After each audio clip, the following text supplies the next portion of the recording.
Give me the goods.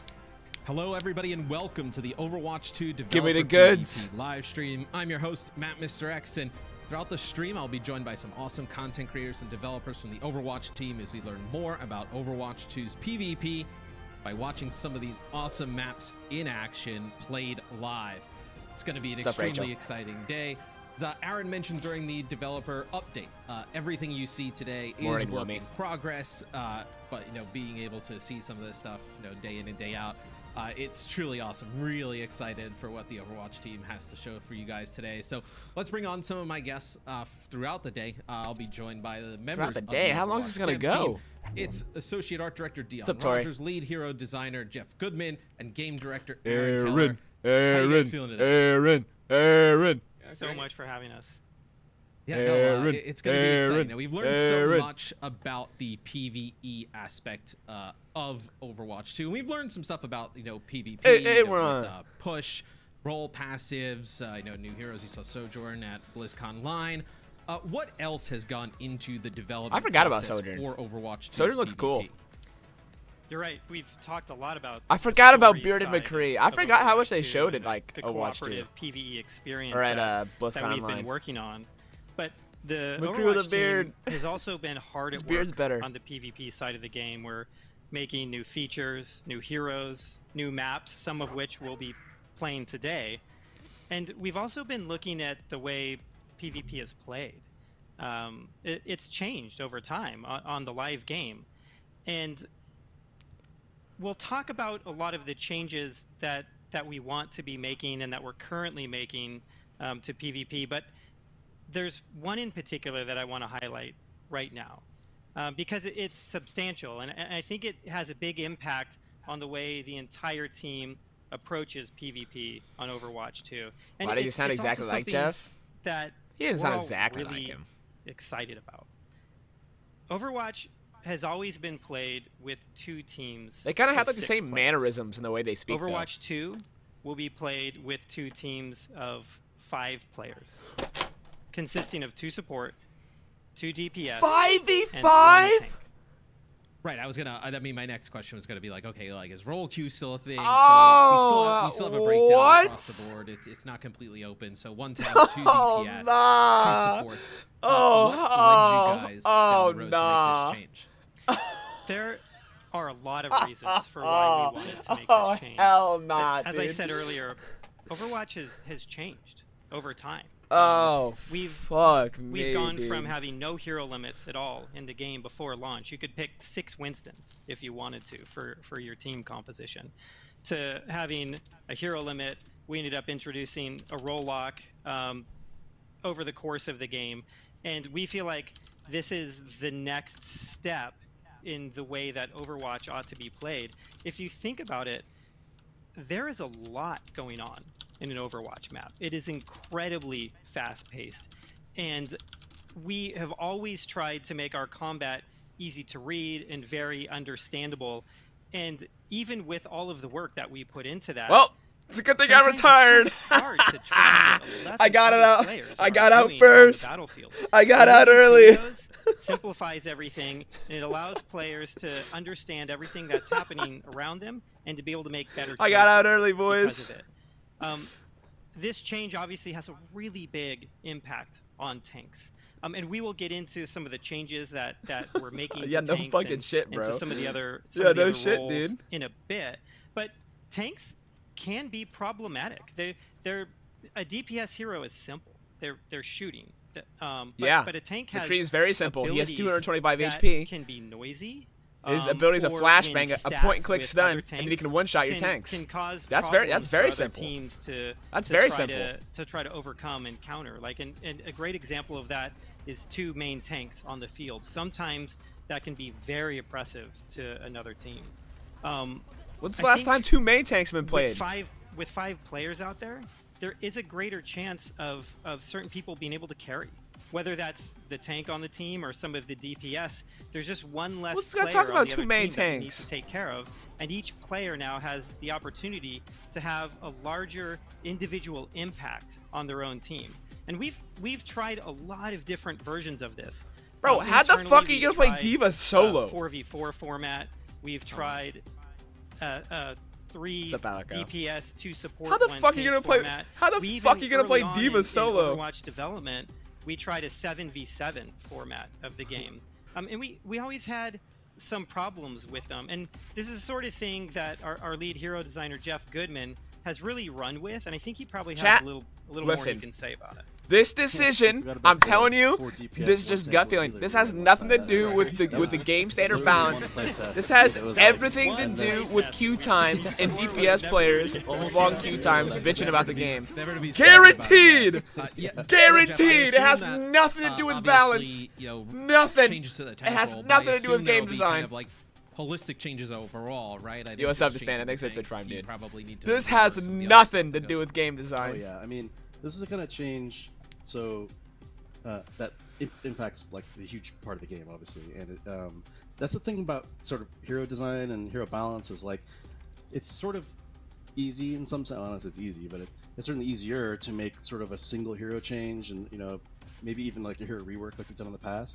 But to change something so fundamental as there's only one tank allowed. Dude, this really game's been out for almost 5 years. 5 years.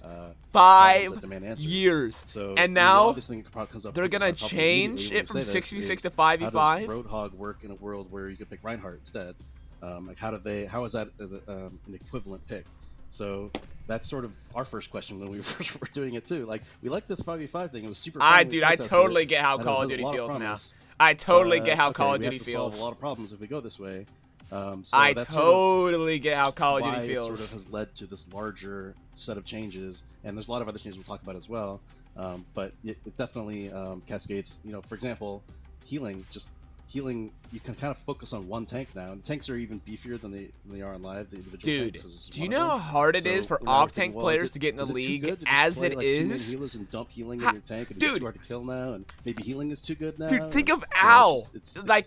But this is the time to do it. 30 people just lost their jobs in the Overwatch League. Things like this, and make sure that where we want them to be, and it's been a lot of fun. Yeah, I was gonna say, like, I'm not the designer, but I think that like this is the first real opportunity you guys have had to reset. Like, you couldn't just do this on the live game, right? I think that's kind of like what I assume, right? Is that this is like a holistic look at the game overall, and like changes that you couldn't do on live because they're just so massive.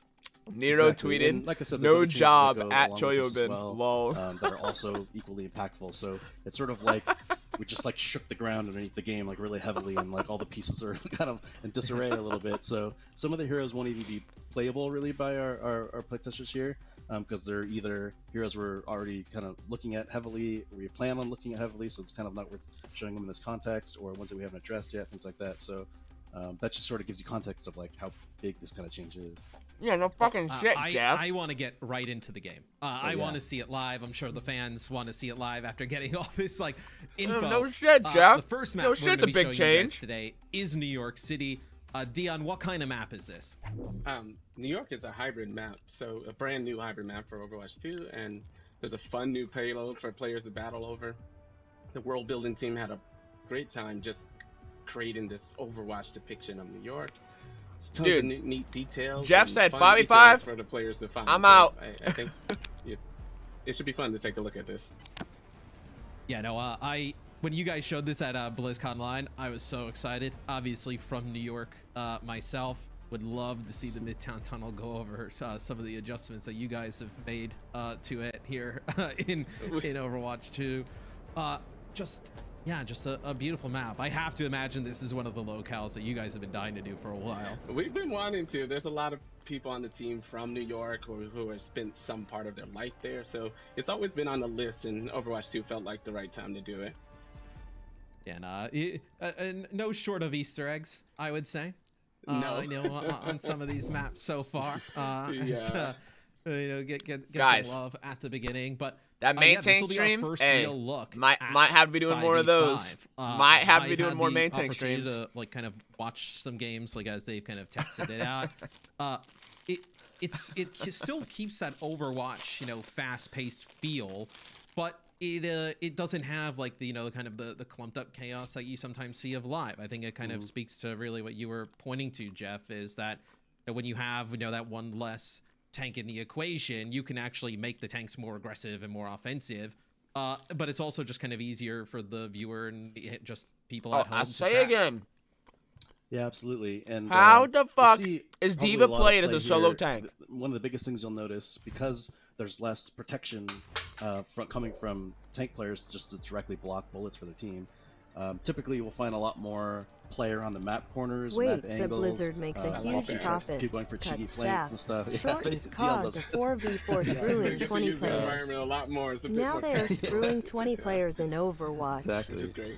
Yep, something to Brian. So it kind of, yep. That was one of the first things that came out of our pretty accurate. testing, and we were just like, this is a really good direction. I mean, like I mentioned, Weird. It's like, wow, you know, it's almost like they're playing main tanks in this problems in front of you, and like, okay, we can fix this little those. gameplay. I think we can address thing here. you know, some of Yo, the show us an tank Offtank. imbalances The role you're and killing. all that Hey, stuff, but hey. At the heart of this, Hey! really cool, and so that's really what we've been focusing on. And I don't want to see Winston and Reinhardt, motherfuckers. Really You can only play these heroes by themselves, The basically. gameplay is Show me is more D.Va! fluid than it was Show me before. A lot Zarya! of times in Overwatch, you get these really hard battle lines Nah. that get drawn between the two teams, and there's just less damage incoming. And so you're able to kind of move around a little bit more. Sold next to 1,000 And, bits, dude. I'm you actually see mad. it here a lot of times. The chokes aren't He's still as hard 500 of a space HP? to get through. There's still a choke in the map, and you still have to work at it. But there can be a lot more like pushing through and pulling back on the choke, and it's something that I'm Bro, like personally How really the excited about. fuck does 500 how HP is, Winston, no matrix, the no 5v5 bubble, move jump into affecting anything? map design? I feel like it kind of has to have a huge Nah. impact on Nope. what you guys are able to do. Nope, create I don't like different, this. Speaking about like players being able to take more control of Chat, the game, right? we're gonna have to, Creating more we're flanking gonna have to routes, like more transition opportunity to another for, game at some the point. Ash to go to the New side, ball get a meta pick, for and open life. things up for a team. Yeah, there's a lot Nah. more opportunity for Oh, yeah. players to do that. Yep, but at the same time, Because when 150 you HP go for a Winston flank, jumping in by you're himself, not no leaving jump 5 cooldown's players not gonna behind. get You're leaving punished. 4 Yep, players you're right. behind. And so Oh yeah, this you, is great. You kind of have to be weighing some of these decisions in your head. The game is just as strategic as it Yo, was what's this before. scatter arrow If icon? What is he not doing more here? so because of the individual ability for players to have such a large impact on the match. I think for map design, we've always been really careful to make spaces that feel good just for one hero. And sometimes we might favor particular heroes in different areas. But because of that, because we're able to make a space that kind of feels good for Reaper or a space that feels good for Pharah, I think that we'll still be able to play 5v5 on all of the original catalog of Overwatch maps as well. Right. That is a awesome payload, Dion, by the way. You know, we've always, in the artwork of the maps, we've always placed what we consider cover objects. It just feels now with the 5v5, players will take advantage of that more. You know, even the previous maps, we planned cover objects to help protect players. Now with 5v5, they're even more effective, these artistic choices. It's such a great point too, because we have started placing a little bit more cover in our maps. Dude. And if you go back to some of the old maps, like if you look at King's... I do not want to watch gold players play Overwatch.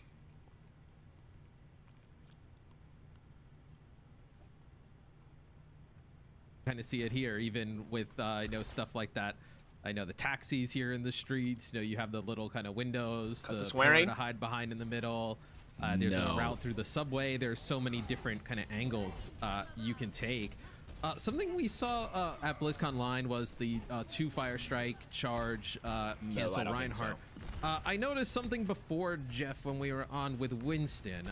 My Winston on live not able to shoot at range. Can you explain that to us a What the little fuck bit? is Zenyatta's ult look like now, dude? So we were first watching Was Zenyatta's a big old fucking light bulb now? You know, some of the tank changes we're talking about in regards to 5v5, but also a larger change we're talking about. Zenyatta's just a big old fucking light bulb now. A lot more aggressive, be able to be a little more hybridy on the damage side and less just raw protection. So on Winston's side, he's ulting right now, unfortunately. You can't see it, but he can't do it while he's ulting. But his alternate fire there, which he's doing right now, there it is. You can charge up like a condensed blast of lightning from his gun and fire it off as a single sort of like blast attack at longer range. And so he actually, the charge up is kind of interesting with it for him because you could do it while you're leaping. And so there's like theoretically more burst combos you can do, where you're jumping on top of somebody, charging up in the air, and burst, release it right before you land on them, and then you get the stomp damage too, and you can shock them or do a quick melee combo. Well, chat, so listen, let's be real. You can't really say stuff like "don't go through this." Dude, this is like, this is it. This is gonna be what Overwatch looks like. You think you can finish them, and they just like fair. This is what Overwatch is gonna look like. You get that extra, alternate fire shot to try to take him out on the way, and it's actually interesting playing against him now because you now are cognizant of that. So sometimes you're leaving a little earlier, like, well, I'm gonna get blasted probably if I just like run away. So I have to be able to survive that. Yeah, I think that's one of the decisions all Winston players face. It's like, okay, I've jumped on this player, I've gotten them weak. I can either now get out of my bubble and try to finish them off, or just kind of hope a teammate does. Back in my day, Overwatch was a 6v6 game. Like that player, agency that you were talking about, being able to kind of take over the game. Wow, Genji played as useless in Overwatch 2 as well. Nice. This will never get old. Just seeing Reinhardt nano boosted, just swinging. I'm sure it makes the fans out there happy that I know that was a Dragon Blade, a Gelton Genji he was able to take out. It's kind of the bane of existence of a lot of people. But this looks like, I guess, the second checkpoint, right? So this will unlock the interior of Grand Central Station. Well, it was a good half a decade, boys. Oh, this is awesome. So it goes in. So the payload. It was a good half a decade inside of the station and kind of curves around, I guess. Mm-hmm. And you can see the payload is driven by an Omnic, who is a little Easter egg to our production director on the team. Well, our executive it's producer. official. It's official. Yes, Chaco. It's official, chat. Nobody else can complain about their role anymore. Because Offtank players can now say, dude, I have quite literally had my role deleted from the game. I can literally not play my role anymore. Nobody else can complain anymore. He has nobody else can He complain helped out anymore a lot on this map.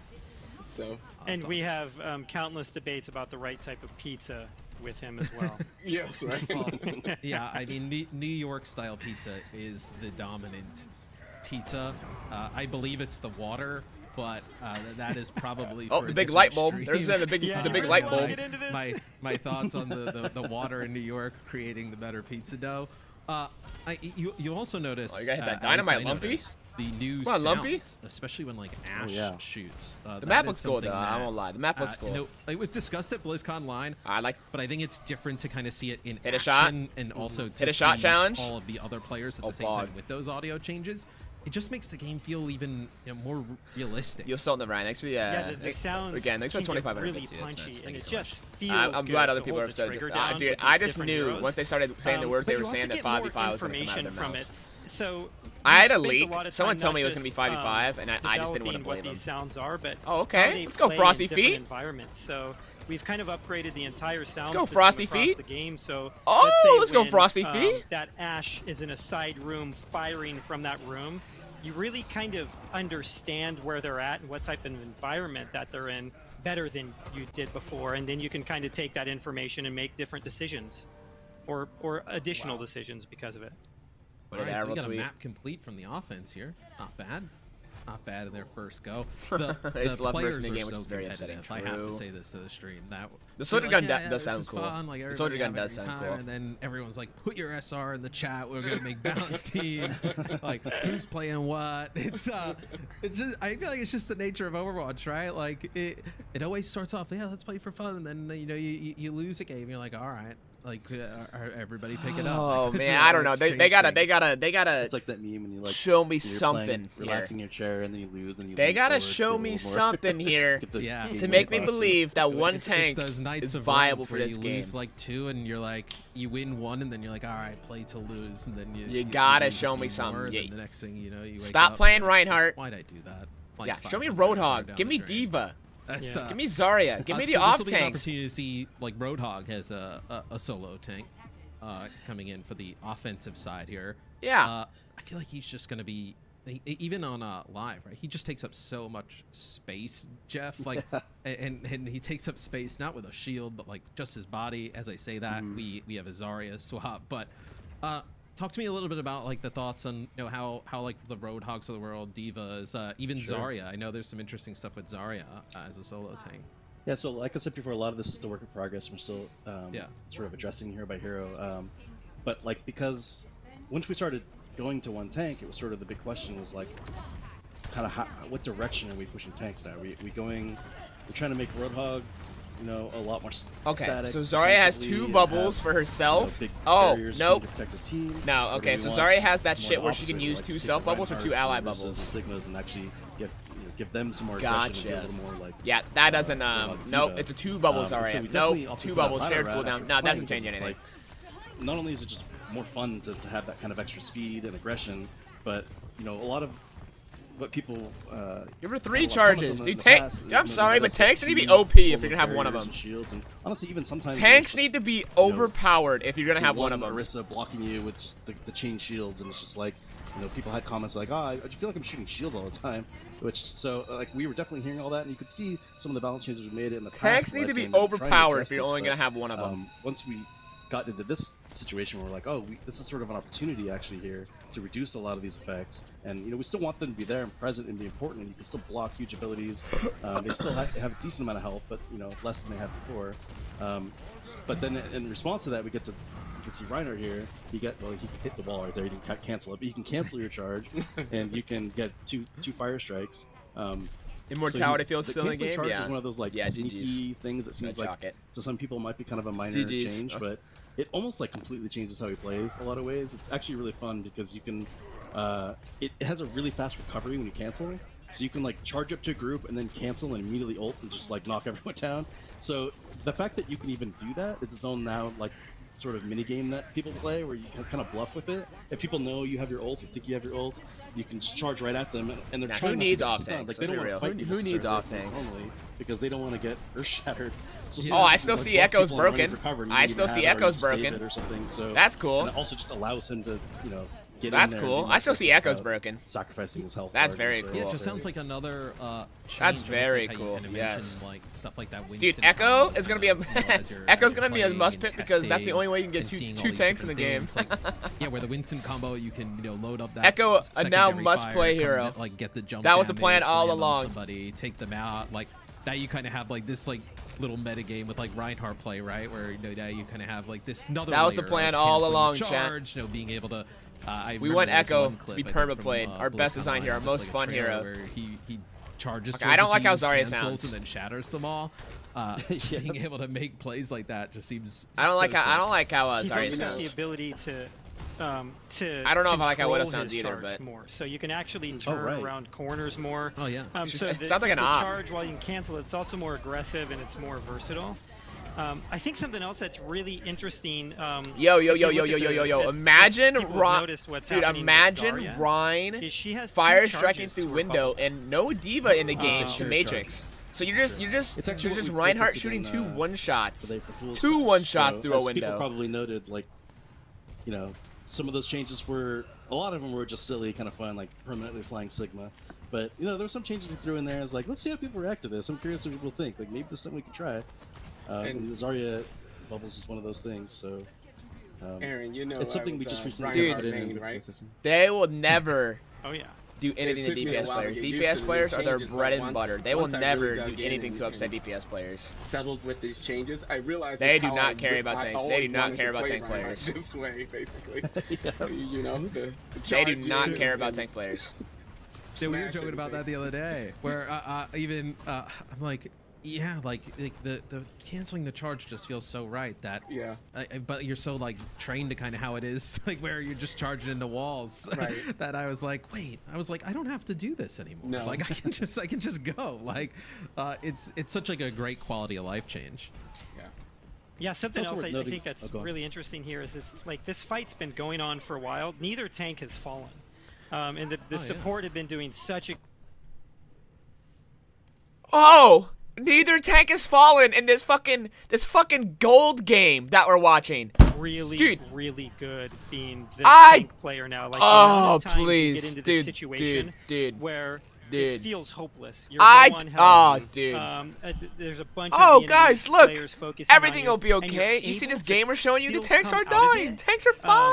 It feels so incredibly good, and you feel really powerful.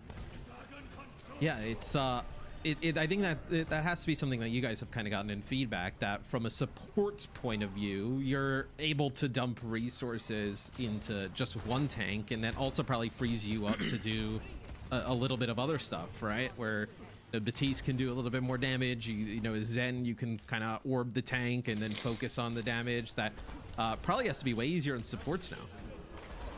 For sure. Yeah, we got a lot of feedback from support players. It's a lot easier to focus, and a lot of times you almost have this like communication between the two support players, and you know, you have like Mercy's like, I'm just gonna be, you know, on tank. I'm feeling pain basically the whole time. That's what I'm feeling. Like Lucio or something like that, just to spot heal everybody else and you can speed everybody up. But there's other strats. Like sometimes we've seen people go too big heal, you know, main healers essentially, and try to just focus so hard on their tank that even with like Discord orb on them, it's just hard to kill them. So that's going to be an interesting strat too. So I'm not even sure like what the quote-unquote meta is entirely yet, especially because we're changing things all the time. I guess it's pretty hard for them to settle, but yeah, it's been a lot of fun.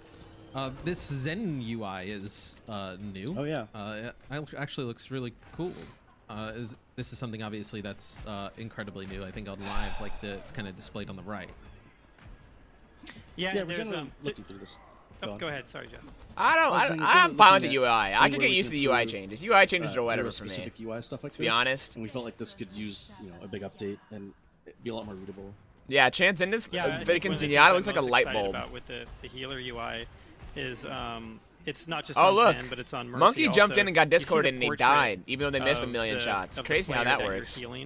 And so hopefully they listen and revert. They will not. Kind of figure out who you've got. Again, I'm telling you, this change was not made because of balance. You know, it was literally made because this game takes too long for DPS players to play the game, and nobody plays their game when it takes 10 minutes to queue up as DPS. Is down there as well. That's just the reason why. I'm telling you right now. It has nothing to do with game balance. Of the ult at the bottom of the screen. We have an overtime here. I can imagine the comms are. Everybody's starting to get pretty sweaty now. We get towards the end of the map. This is really wants to live. I gotta say, nice discorded, jumping into a whole team. This is probably awesome. No way he like lives. The game actually being. It's one thing I think to play, but now to like observe and be able to watch, and obviously you know the people you guys work with every day. This has to be pretty awesome. Let's fucking go, Team 2. Yeah, definitely is. Let's go. We've been playing it in this state for a long time too, and it's always so tough to play a game a certain way at work and then go home and it operates in a totally different way, and you're playing with people online and you can't help but think like, if only you knew what I was playing, you know, every day. And so it feels really good to have that out in front of our community so they can. I don't know, chat. Like, what am I supposed to say? There's actually a ton of like small changes in here too. Like, I'm curious if. What am I supposed to say, huh? One game, like one example of a small change that actually we may end up removing, but it's in this build right now, is because we've had it for a while now, but we just had a discussion. Maybe we want to pull it again. Is we've actually slowed the movement acceleration rate. Overwatch Classic win in the game just very slightly, and the reason for that was to try to create Overwatch Classic win. Sort of prediction. Wait, no. This is the grand scheme by the Blizzard Puppet Masters. They're gonna ruin Overwatch 2 and then release Overwatch Classic like they did the World of Warcraft. Oh my fucking god! Oh my god! I'm a genius. That's what they're doing. That's what they're doing. They're gonna release Overwatch Classic in a year. After Overwatch 2 comes out, they're gonna let the dog shit game settle for a year, and they're like, oh wait, hey, Overwatch Classic. Hey, $40, Overwatch Classic. Dangle it in front of our faces. That's just this is very controversial, like among the design team. There's a lot of back and forth on this one. So, but I think whether or not we keep a change like that in the game, I think what it speaks to is the amount of systems and how deep we're looking at, like the entire experience of PvP in the game. Yeah, seems like no stone on PvPs being left like untouched, right? Where you're able to kind of look under kind of every rock, see what you guys want to do. I want to bring somebody in from the community real quick. I can welcome in Stylosa. Yo, dude, what'd you think? First looks, what'd you think, man? I'll be honest, I was a little bit skeptical when I first heard about 5v5. Stylosa, don't you dare kiss up, kind of thing. But I don't know. Based off watching that first map there on New York. I don't know. It looks quite spicy. This looks quite good. Stop sucking up, Stylosa. Tell him how it is. I'm really excited. Tell him how it is, Stylosa. I will wait in the DPS. Quit sucking their dicks. As long as I gotta wait. You know, fucking now, kiss ass. Seeing the tanks and seeing how aggressive you put me on there. They'll push the pace. Yo, put me on there. I will put them in their fucking places. To kind of now dive into the tank role, and also when I'm support, you know, to throw a few heals on my tank, then start pumping out some damage. You know. Yeah, I mean, well, super buff tanks, you're just gonna go in, right? This is, yeah, it's always been the dumb thing when you're playing Reinhardt, right? You don't want to charge in most of the time, but now it's like, yeah, just go in. Yeah, now I'm going full throttle. I'm charging back in. We can bring Aaron and Jeff back in. As our next map's going to be a game mode that we saw at BlizzCon. Stylosa comes in and says, yeah, seems pretty good. Like forever ago. Is push. How has the game mode changed since we last saw it? We haven't made a lot of changes to the mode itself, at least as far as like the big rules go for it. But we've continued developing for it. So we have more than one push map in development, and I think we have more than one that we'll even be looking at today. So we're really committed to the mode, and we have a lot of fun playing this thing. I think the interesting thing about push to me is from the outside it sort of looks like it's a riff on payload, but there's something about having this robot move back and forth in the map that makes it very special. I almost think of push more as a moving control point. I don't care about anything else they're saying. A match of control. How the fuck are you gonna hit me with, bro? Your role just got deleted, and then you expect me to pay attention for the rest of the stream? You'll kind of see it. The mode can bro, be your really role flanky. just got deleted. So there's a lot of other heroes in here that I think can get play in push, and a lot of that has to do with just the bi-directional nature of that robot in the map, and also because of how quickly it moves. Yeah, now if you've never seen push before, there's a robot in the middle. Both teams will come out and kind of fight for it, and then once you get control, you can start pushing your barricade towards the opponent's spawn. It's the name push, guys. Stylosa, you played it. Yeah, no, at BlizzCon. How'd you find it then? I mean, it seems like such a long time ago when I played this at BlizzCon. Yeah, it was pretty hectic. I mean, I will say though, the teams were horrendously unbalanced at BlizzCon, and I mean, I think I had like Seagull, XQC, Fran, and me. We're playing against random people. It was a massacre. All right, I've already seen the worst take already. But, yeah, the funniest thing is looking at Offtanks crying on Twitter about losing their jobs when most of the pure projectile DPS lost their jobs a long time ago. Okay, all right. How do you guys think it feels now? You are a 5v5? doomfist. The last time we saw push at BlizzCon, the PvP was 6-on-6. Does it play any different, you guys feel, especially on Toronto? It's not worth it. A little bit. So push has always been maybe our most hectic mode, or our most dynamic game mode. And part of the reason for that is the way these maps are designed is they have a very sort of like wavy path that the robot travels on. So the objective is kind of always moving back and forth, and then we have a lot of very direct routes across the map that the players can take. And because of that, it allows players to take a lot of shortcuts, circle around the enemy team, and it creates a lot of these flanking opportunities. With 5 players, there's just one less person you kind of have to keep in your mind's focus and kind of like worrying about where you're going to show up at any time. And so it's settled down a little bit. I still think it has that dynamic nature that we've always loved about push. It's just a little bit easier to kind of understand. Fast-paced. I think that's kind of the way I would put it. Like you have a lot of the buildings you can go through, different types of routes you can take. I'm excited. Let's jump into map number 2. This will be Toronto. This will be push. This is the map that we actually saw back at BlizzCon. We all had a chance to play. It was awesome then. I'm excited to see some of the I'll try and pay attention. characters. You can kind of get like an overhead view of the map. I'll try and pay attention. See, you know, your tracers, your Genjis on this type of map. Reaper is the one to watch for, I think. Has Reaper been tearing it up? I'll try and pay attention. Really what is this, Sky at 2.0? It was back at BlizzCon. or has there been any alterations? Is this just Volskaya? It's virtually the same. Yeah. When we had the map at BlizzCon, it was definitely Tim a work in progress, and Fortson. it's still I wonder what that's a now, reference but to. We've had the opportunity to add additional polish. I wonder what that's a art, reference to. Resources into the map since then. All the maps just look so good. I know I see Stylos' face when we do the fly through, and he's just like smiling, and he's just like so giddy, like Stylos doesn't care. He didn't even so play the fun, game. This where dude just makes I feel this like, guy makes I feel YouTube like videos Push and makes is gonna millions. add a different type of element That guy doesn't to care. the game that like Escort in hybrid, like you mentioned, are like the payload oriented maps, and I think Push kind of plays like that a little bit. But there's so much more movement, I feel like, than both of those, and just you take so many different fights all over. Dude, the I map. agree. If there wasn't rule And I lock in the also love game, fact then that you maybe just can't like really time this wouldn't on be as map. bad. I But think, like one of the now you're things, just removing a like you're about just assault removing is that you can a you role, have, like, and these, like there's no long, alternative for the battles, player who and then played it's a that draw, role. and you're just like, I wanted to. Dude, people have spent 4 years playing this role. 4 to 5 years. This you definitely get with a win. no hero crossover. Yeah, definitely. And I really like. What are you supposed to do when you played only Zarya, D.Va, Roadhog, Sigma for 4 years? Out the speed of gameplay, and it was really hard for us to do that with 2CP. You can have incredibly long matches in 2CP, and sometimes like really quick blowouts. And it just came down to what the two teams were doing, and the game mode itself. All I can say is my impressions on Twitter are through the roof, though. So hey, that's pretty cool. Payload.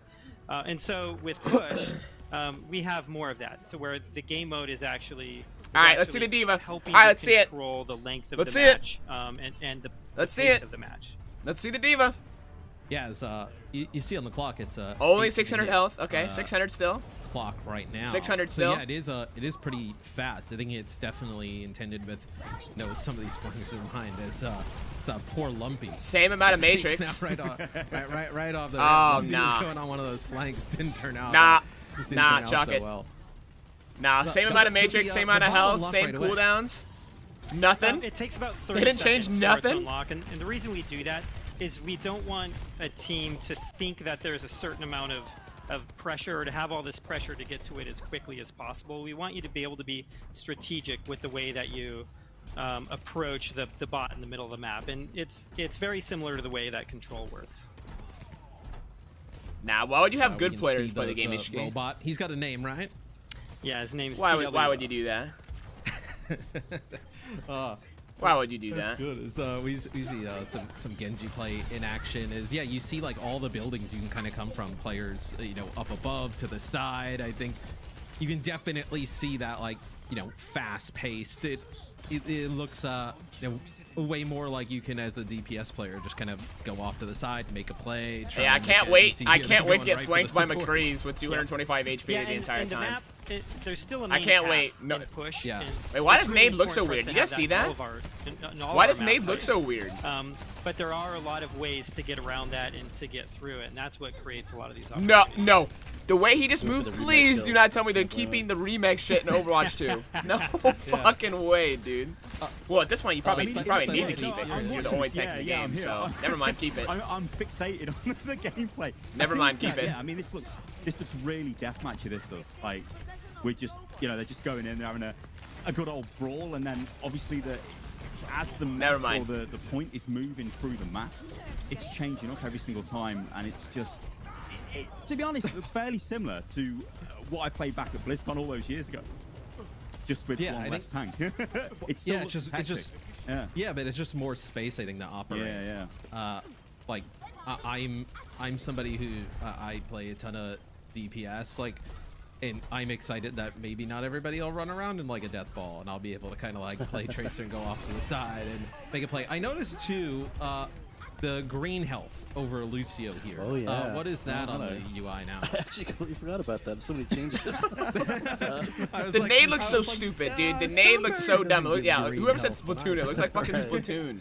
So that's something we're changing up. Like everything's work in progress. It's possible to change, although we're pretty happy with it right now. This is a change to. You guys hear Sama's gun? This is like a larger system, which is, on Overwatch 1 you can have over armor and over shields, depending on who's giving it to you. This sounds like some shit you hear out of a fucking Pack-a-Punch gun in Call of Duty Zombies. So, once we started getting into trying to create clarity and make sure the game's very readable in all these senses. Like you mentioned with Zenyatta's UI and everything. That came up too. Is like it's possible to get, especially you get into like. So I like the soldier gun. Your health bar can get really colorful really fast. Like you could have, health and then armor and then shields and then over health, armor and shields. And you could literally have 6 segmented colored health. And it was like I can't even understand what I'm Imagine seeing chat understanding like praising your role being deleted. So it must be nice. Condensing all of the over, it must be nice. over health.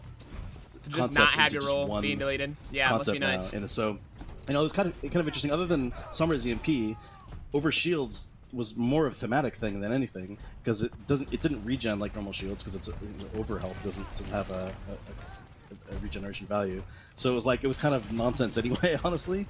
So now we kind of have everything condensed into green health, and it's very understandable that you see somebody with green and you can see like, okay, that's not that's over health. It's either going to drain, or if I shoot through it, it can't be healed and stuff like that. So it kind of helps clarify all that.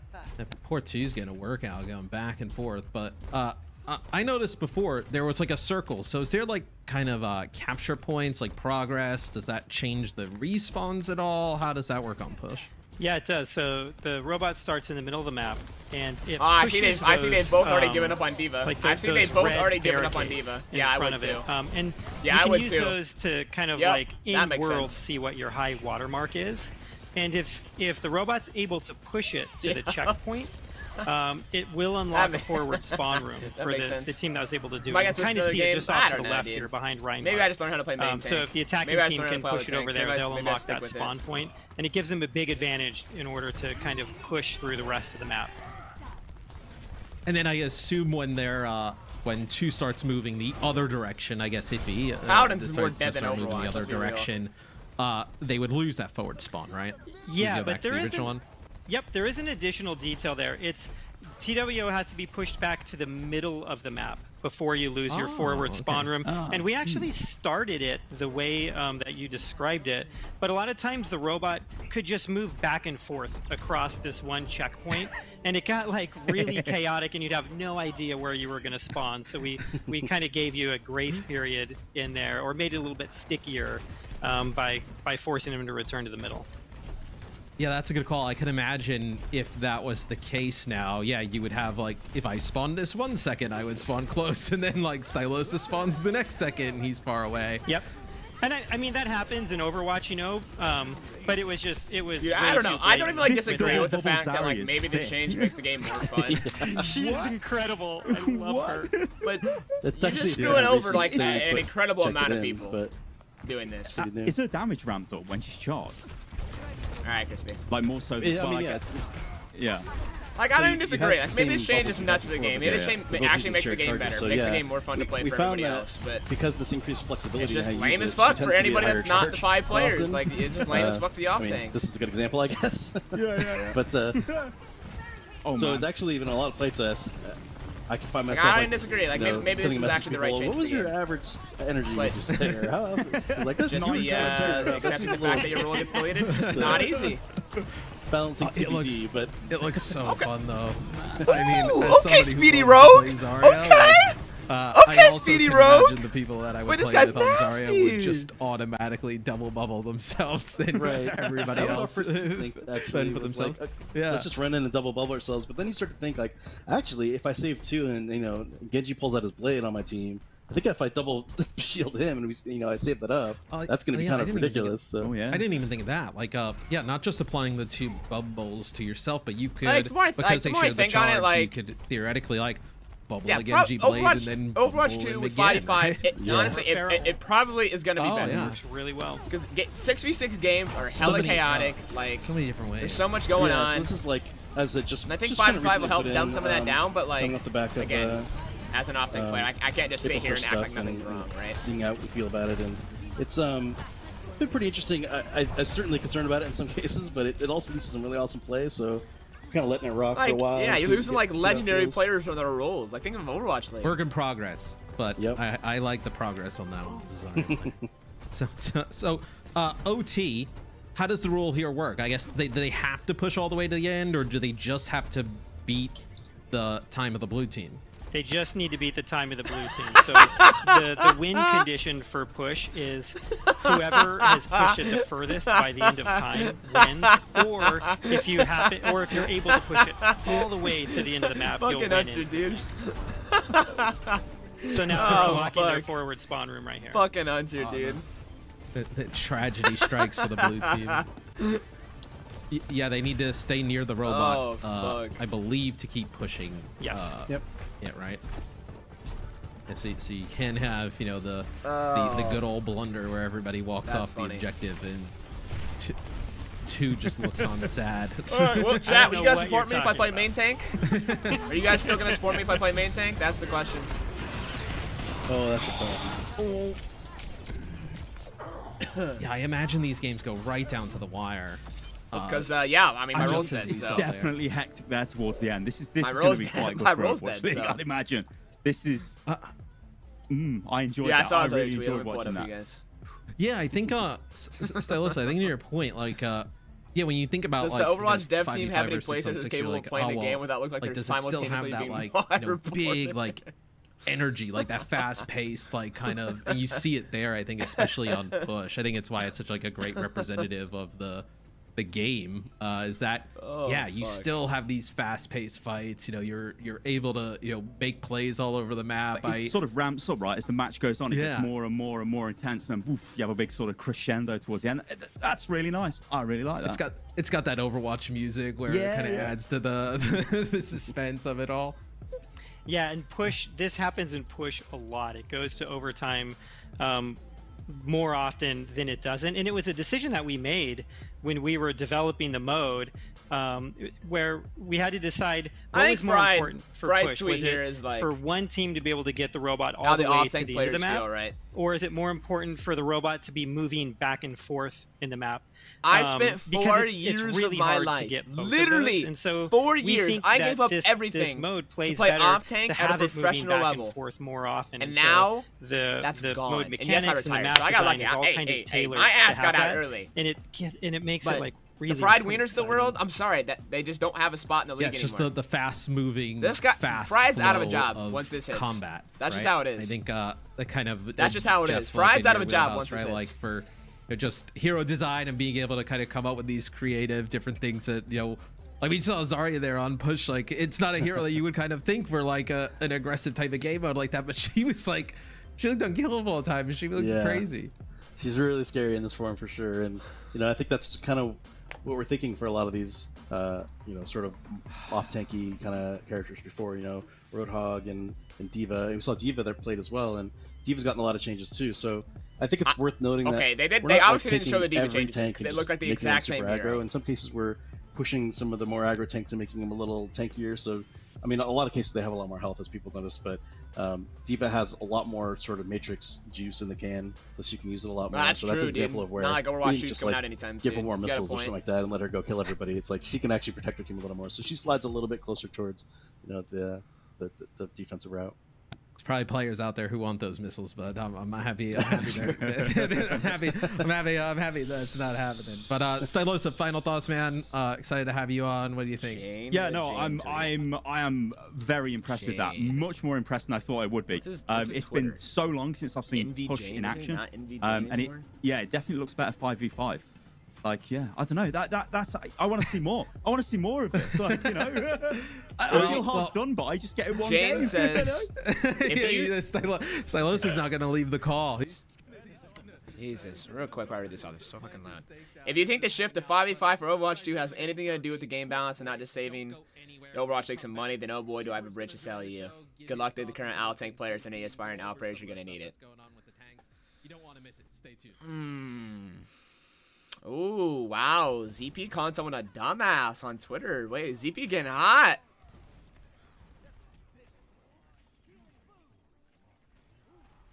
I kind of agree with ZP though. I don't really buy Jane's take. As much as I want to believe his take, I don't believe his take. I don't buy that. Do you think the game designers care about Overwatch League at all, even a little bit? Do you think Jeff Goodman cares about the Overwatch League? Yeah, fucking right. Bro, Aaron Keller, this guy takes over the game, and he's like, yo, what's Overwatch League? Yo, what's Overwatch League? Someone tell me?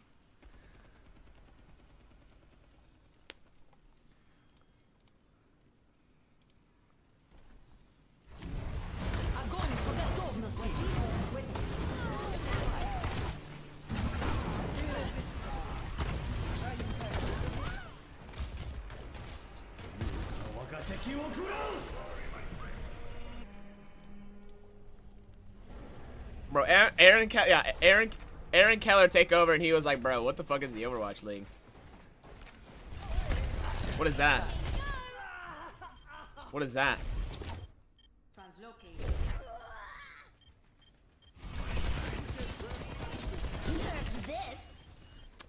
It's the worst diva bomb I've ever seen in my life, but sure. Yep. Never mind, he's goated. He's nasty. What's up, Christy? Yeah, we're just mauling over the removal of the Offtank role. Chat, I'm telling you, listen very closely. This game has gone to 5v5 simply because DPS players' queues are too long. That's my conclusion. That's my conclusion. Takes too long to play DPS. Listen, we'll just take out the tank. Not enough tank players, too many DPS, tank out tank. Welcome back, ladies and gentlemen, to the Overwatch 2 PVP Developer Livestream. I'm Mitch Leslie, and already we've seen a ton of what is in the works for Overwatch 2 PVP. There's a lot to take in, obviously, with new maps, new game types, and changes, of course, to some of the core mechanics of the game. So we're going to rehash a couple of things, of course, over the next few maps, but we want to drill down on a couple of the things we've already talked about so far. To help me do that now, we'll be joining our Overwatch League superstar, Matthew Super Delissi, of course, is everybody's favorite neighborhood main tank. How you doing, Super? Obviously, tell him, Super. Super, for the love of God, if you go corporate sellout, oh, I am gonna roast Super so hard. I mean, the tank changes, that's definitely the one that, you know, kind of stuck out to me. The fact that, you know, only one tank, because I'm a tank player, and, you know, my experience with tank, you know, it goes up, it goes down. Sometimes you get bullied as a tank with two. So I'm curious to see how that's going to progress and change to make it so that it's a lot easier for one tank to be, you know, work properly and not have as many struggles.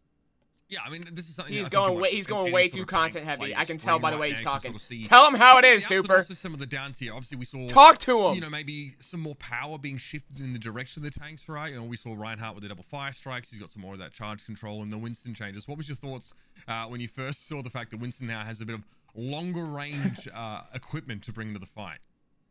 Yeah, I thought that was a little bit interesting. I also like that they grabbed the Zarya from the experimental. I mean, at least in when I played the experimental, I thought that the cooldown needed to be shorter on that. But I like that in general. They're trying to give more power if it's going to be just one tank. Because I feel like otherwise, Super's drinking the Kool-Aid. Like, you know, Zarya and Diva, they would kind of struggle because the way they're designed right now, I feel like they weren't really, you know, made to be played solo, if that makes sense. But now I feel like if they do the proper changes, then I think it could actually be pretty good.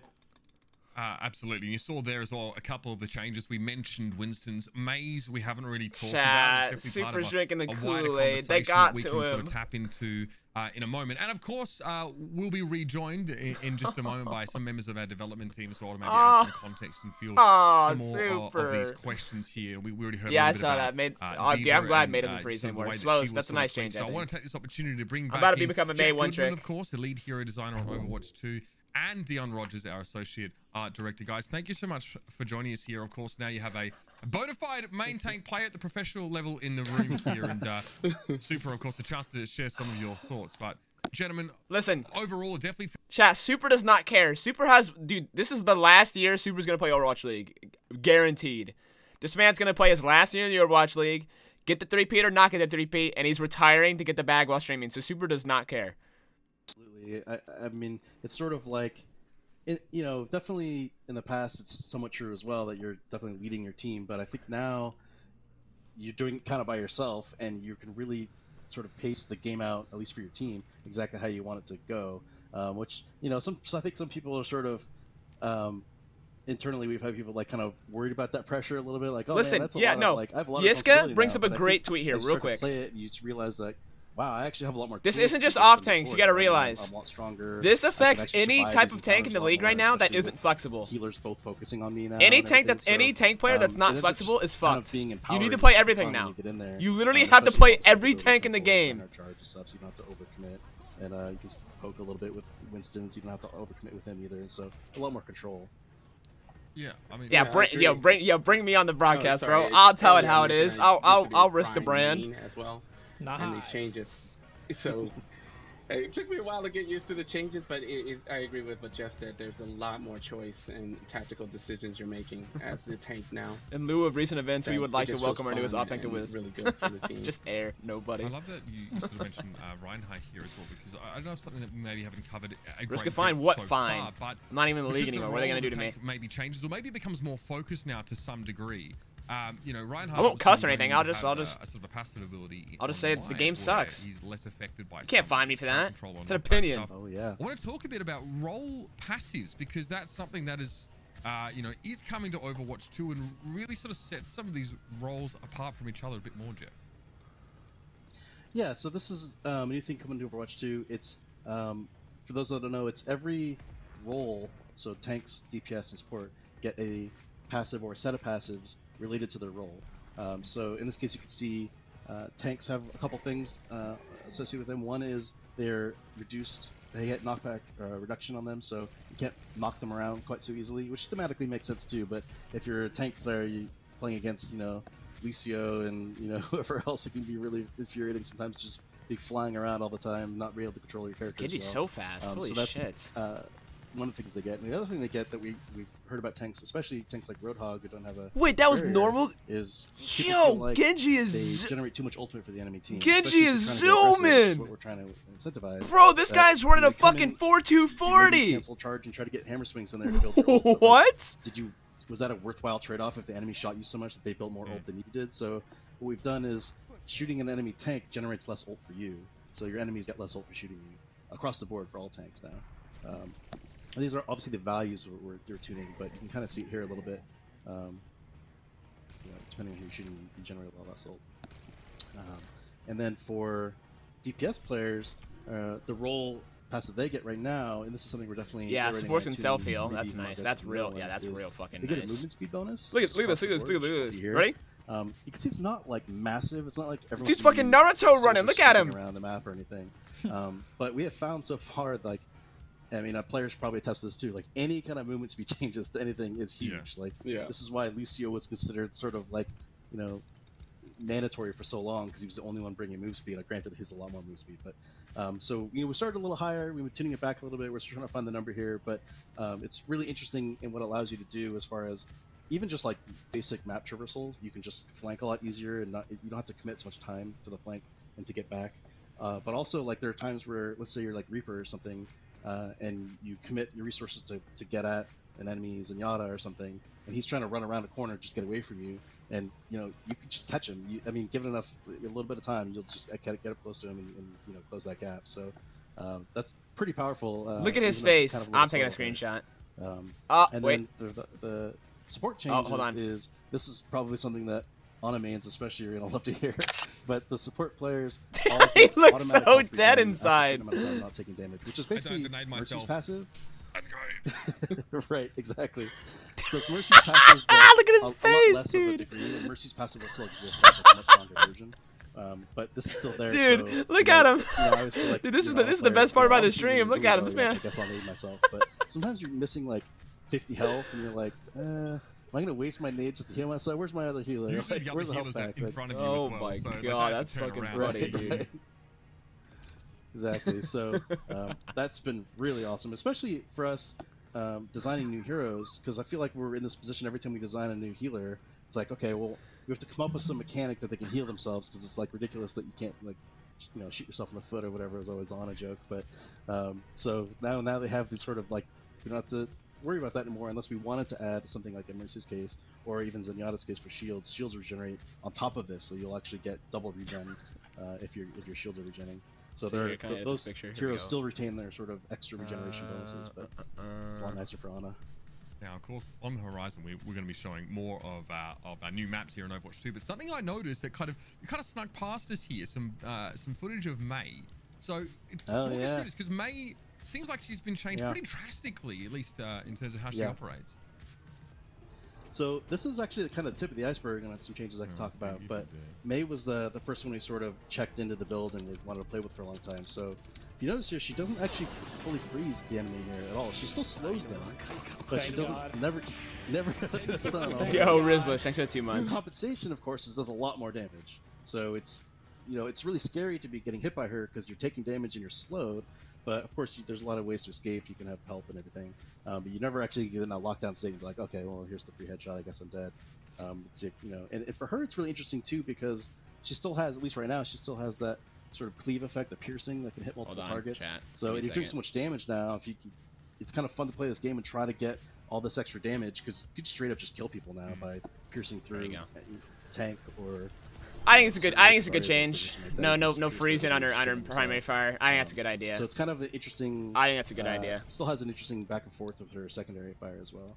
But as I mentioned, it's kind of the tip of the iceberg because what we're really playing around with, and this isn't actually in this build. Hi everyone, I can finally announce that our gameplay Overwatch was a social experiment that has now been concluded. Our aim is to see how much bullshit we can put through our player base through before they all quit. We have collected our data and will now be terminating the game. Who should have it? Because we certainly we've gotten feedback over time. We totally understand and respect. Like sometimes you're playing against the ultimate CC team with like May and I don't know McCree and whatever. And especially as a tank, I'm sure you're well aware of this. And you're just like, oh my god, I hate my life. Bro, listen. This is what will save Overwatch. Remove McCree's flashbang, and then tanks can play the game. That's it.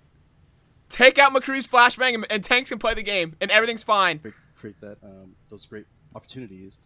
But should as many DPS heroes have CC as May? Maybe McCree doesn't need to stun, and so we're looking at all of these, especially mostly actually DPS. Just take out McCree's flashbang. Currently, like again, this is all like really hot off the presses because it's not even in this build, but we're probably thinking that like Ana's pretty cool right now. People are generally pretty cool with her sleep.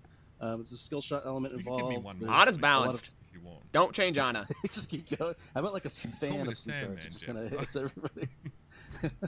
You're giving me cool talent. Wait, did he just say McCree doesn't need a stun? But did I talk over him? Like that, we're still playing. That one seems pretty cool, but like McCree, probably not so cool. Even though he's sort of like ingrained on McCree as a stun. Yes. That's what he's about. But it's like, okay. Well, yeah. Yes. But of course, that almost has. Put that fucker in the dirt. It's like now we're put that dog shit, no skill hero in the fucking dirt. Doomfist, Wrecking Ball. These heroes are just like out of control now, right? Yes! Yes! So Jeff Goodman's spitting that good shit right now, dude. Hell yeah! Take it all out! That is something that's heavily in progress, and I'm hopeful that I think we'll be able to get some reductions in there. I'm sure. I think a lot of our fans would like to see it.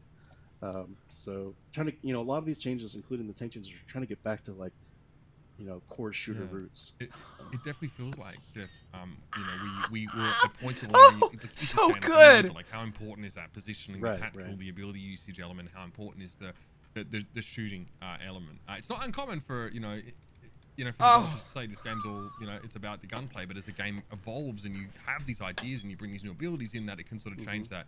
Super. Usually, mate, it's hard to get you to stop talking, but you've had a moment to absorb some of this. Let's talk about how I'm sorry, Super looks like he just got done fucking ripping a fat one. Or tank in this regard is going to change in maybe in Overwatch 2 and sort of some of your thoughts about where the CC is going. How's it going to feel? This guy definitely woke up, sparked one, and then got on the broadcast. You sit on that stream and you just go. But tell us how you think this sort of changes. Yeah, so that was kind of a big worry of mine, was like you say one tank, and then I'm thinking current Overwatch where you're playing against a Brig and then an Ana and then a McCree and a May, and then you're stun locked for 17 seconds, then you want to alt F4. But if they're if it is at least Super's talking about the game as it is now, as like he's spitting the truth, right? Like that across the board, bro, you're just CC stunned the entire time. To tanks, I think that's it's gonna make it easier to do that, bro. Here's my opinion. I have real felt quick that CC is bro, kind supports of, it's a little out there. Should not have CC abilities if they are not skill shots. These whole point and click CCs on support characters, some bullshit. More egregious some than, bullshit. Like, stuns. Why the fuck is Break Bash in the game, dude? My mom could play Overwatch and Break Bash, a fucking Bleeding Genji or whatever. Like annoying and frustrating to play against because you couldn't really control that. Like you kind of just got knocked everywhere, and that was just the way it was. Are those being like looked at as well as stuns, or is it like everything across the board? Yeah, definitely. But the nice thing is we have this new tuning knob of the tank passives. Yes, that's why everyone likes Ana, because if you get slept by Ana, like damn, he got me right. He had to work super hard. By the way, Spider Nachi, thanks for 8 months, dude. Sorry, I'm in the zone right now. Sorry about that. Thanks for 8 months. It's a nice place to be. What haven't you missed, Meyer? That's nice to hear. I mean, what haven't you missed? We're drilling down pretty heavily into like what it means to be a tank player, and I think talking about it is good, but I kind of want to see some more of it in action. I mean, Dion. I can see it here on the little preview screen, but our next map is really incredible, and it really captures, I think, the vivacity and vibrance of a region of the world that's really known for it. This reminds me of talk to us through this map that cart. This reminds me of what's it called? Wanted to do for a long time. What was the map called in MW2? Was it Slums? That spent a part of their life there. MW2 was it Favela? Oh, Favela. It was Favela. This Overwatch version of Favela. The beautifully painted favelas, colorful. Hey, he said the word favela. You get to visit where I hated favela. Yeah, favela was pretty shit. The team loves going to Brazilian barbecue, so one of the spawn rooms is a Brazilian barbecue. Some fucking fire though. Another map. Brazilian barbecue be going crazy. Different details and this aspirational version of this location for Overwatch 2. And it's a brand new. You loved favela? I hated favela. Too. You guys saw earlier. It's a pretty the whole like middle of the map being like this weird high ground thing. So we're just having fun with these guys. It. Cool Brazilian barbecue. It's fun and sunny and colorful. And I think it's a map that. Well, let's be real, owners. Every map was OP when you're rocking the ACR, because the ACR was a fucking laser beam. That so many of Overwatch's maps have been credited. Dude, the double mile 1887s though, when they were broken, that was the most broken shit to ever hit Call of Duty. You were getting one shot from across the map. Where are the attackers starting from? Because I see some beach, I see different landscapes sort of getting fleshed out here as we go through the map. Okay, so the defense actually starts in Lucio's home. So. Yeah, obviously there's a story layer to Overwatch that we want to tell, so Lucio plays a big part of that. So you get a little hint of where we're going with that, but we're not talking too heavily about it. So we're playing on Favela also, Lucio's club is it's kind of a community place, so it's a place. If it was real, people can come there for free. Yeah, he's a community guy. Yo, we hanging out in Overwatch 2 in the fucking club, in Lucio's club. Yeah, it's connected to the story of Overwatch. We'll just have to wait and see how. I'm about to throw a fucking rave. Dude, DJ Gravy about to throw a fucking rave in Favela, dude. There's definitely more. Right, so this. So I do have a question for Jeff. Sorry to cut you off, Mitch, but I do have a question if that's fine. So if I'm pretty sure like way back in the day, not showing it all. Yeah, Hawk. Yeah, I mean Hawk's always that was like, Hawk always be firing off some shit on Twitter. 5 was too small and 7 was too big for the roster limit, and then 6 was perfect. But like I'm kind of curious, like where along like the Overwatch timeline did that philosophy kind of change? Like was it role lock? Was it like people learning how to play the game better? Like you know what I mean? Pretty much all of this. Yeah, I mean, we know so much about the game. I mean, as kind of Aaron touched on at the beginning, like. Before everything, and you could just play 5 Winstons. In fact, we had an internal tournament where that was the strategy. 5 Winstons and a Zenyatta. It was sort of like, oh my god, this seems like maybe a problem, or is this cool? We don't know.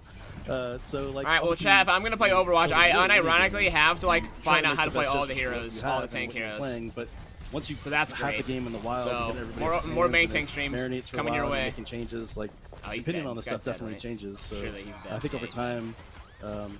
Like it was touched on, we were still keeping an open mind. Wait, isn't May a tank? Doing some of these kind of changes. And yo, it's 2 tanks. We were just like, let's revisit everything, and that was definitely one of the major core decisions of Overwatch 1 we were really looking forward to revisiting. And at that point, we were just like, yeah, maybe this is actually just much better. Maybe we were wrong all along. Although, people always say it's kind of a design thing. People say you're not necessarily wrong at the time just because you were wrong in retrospect.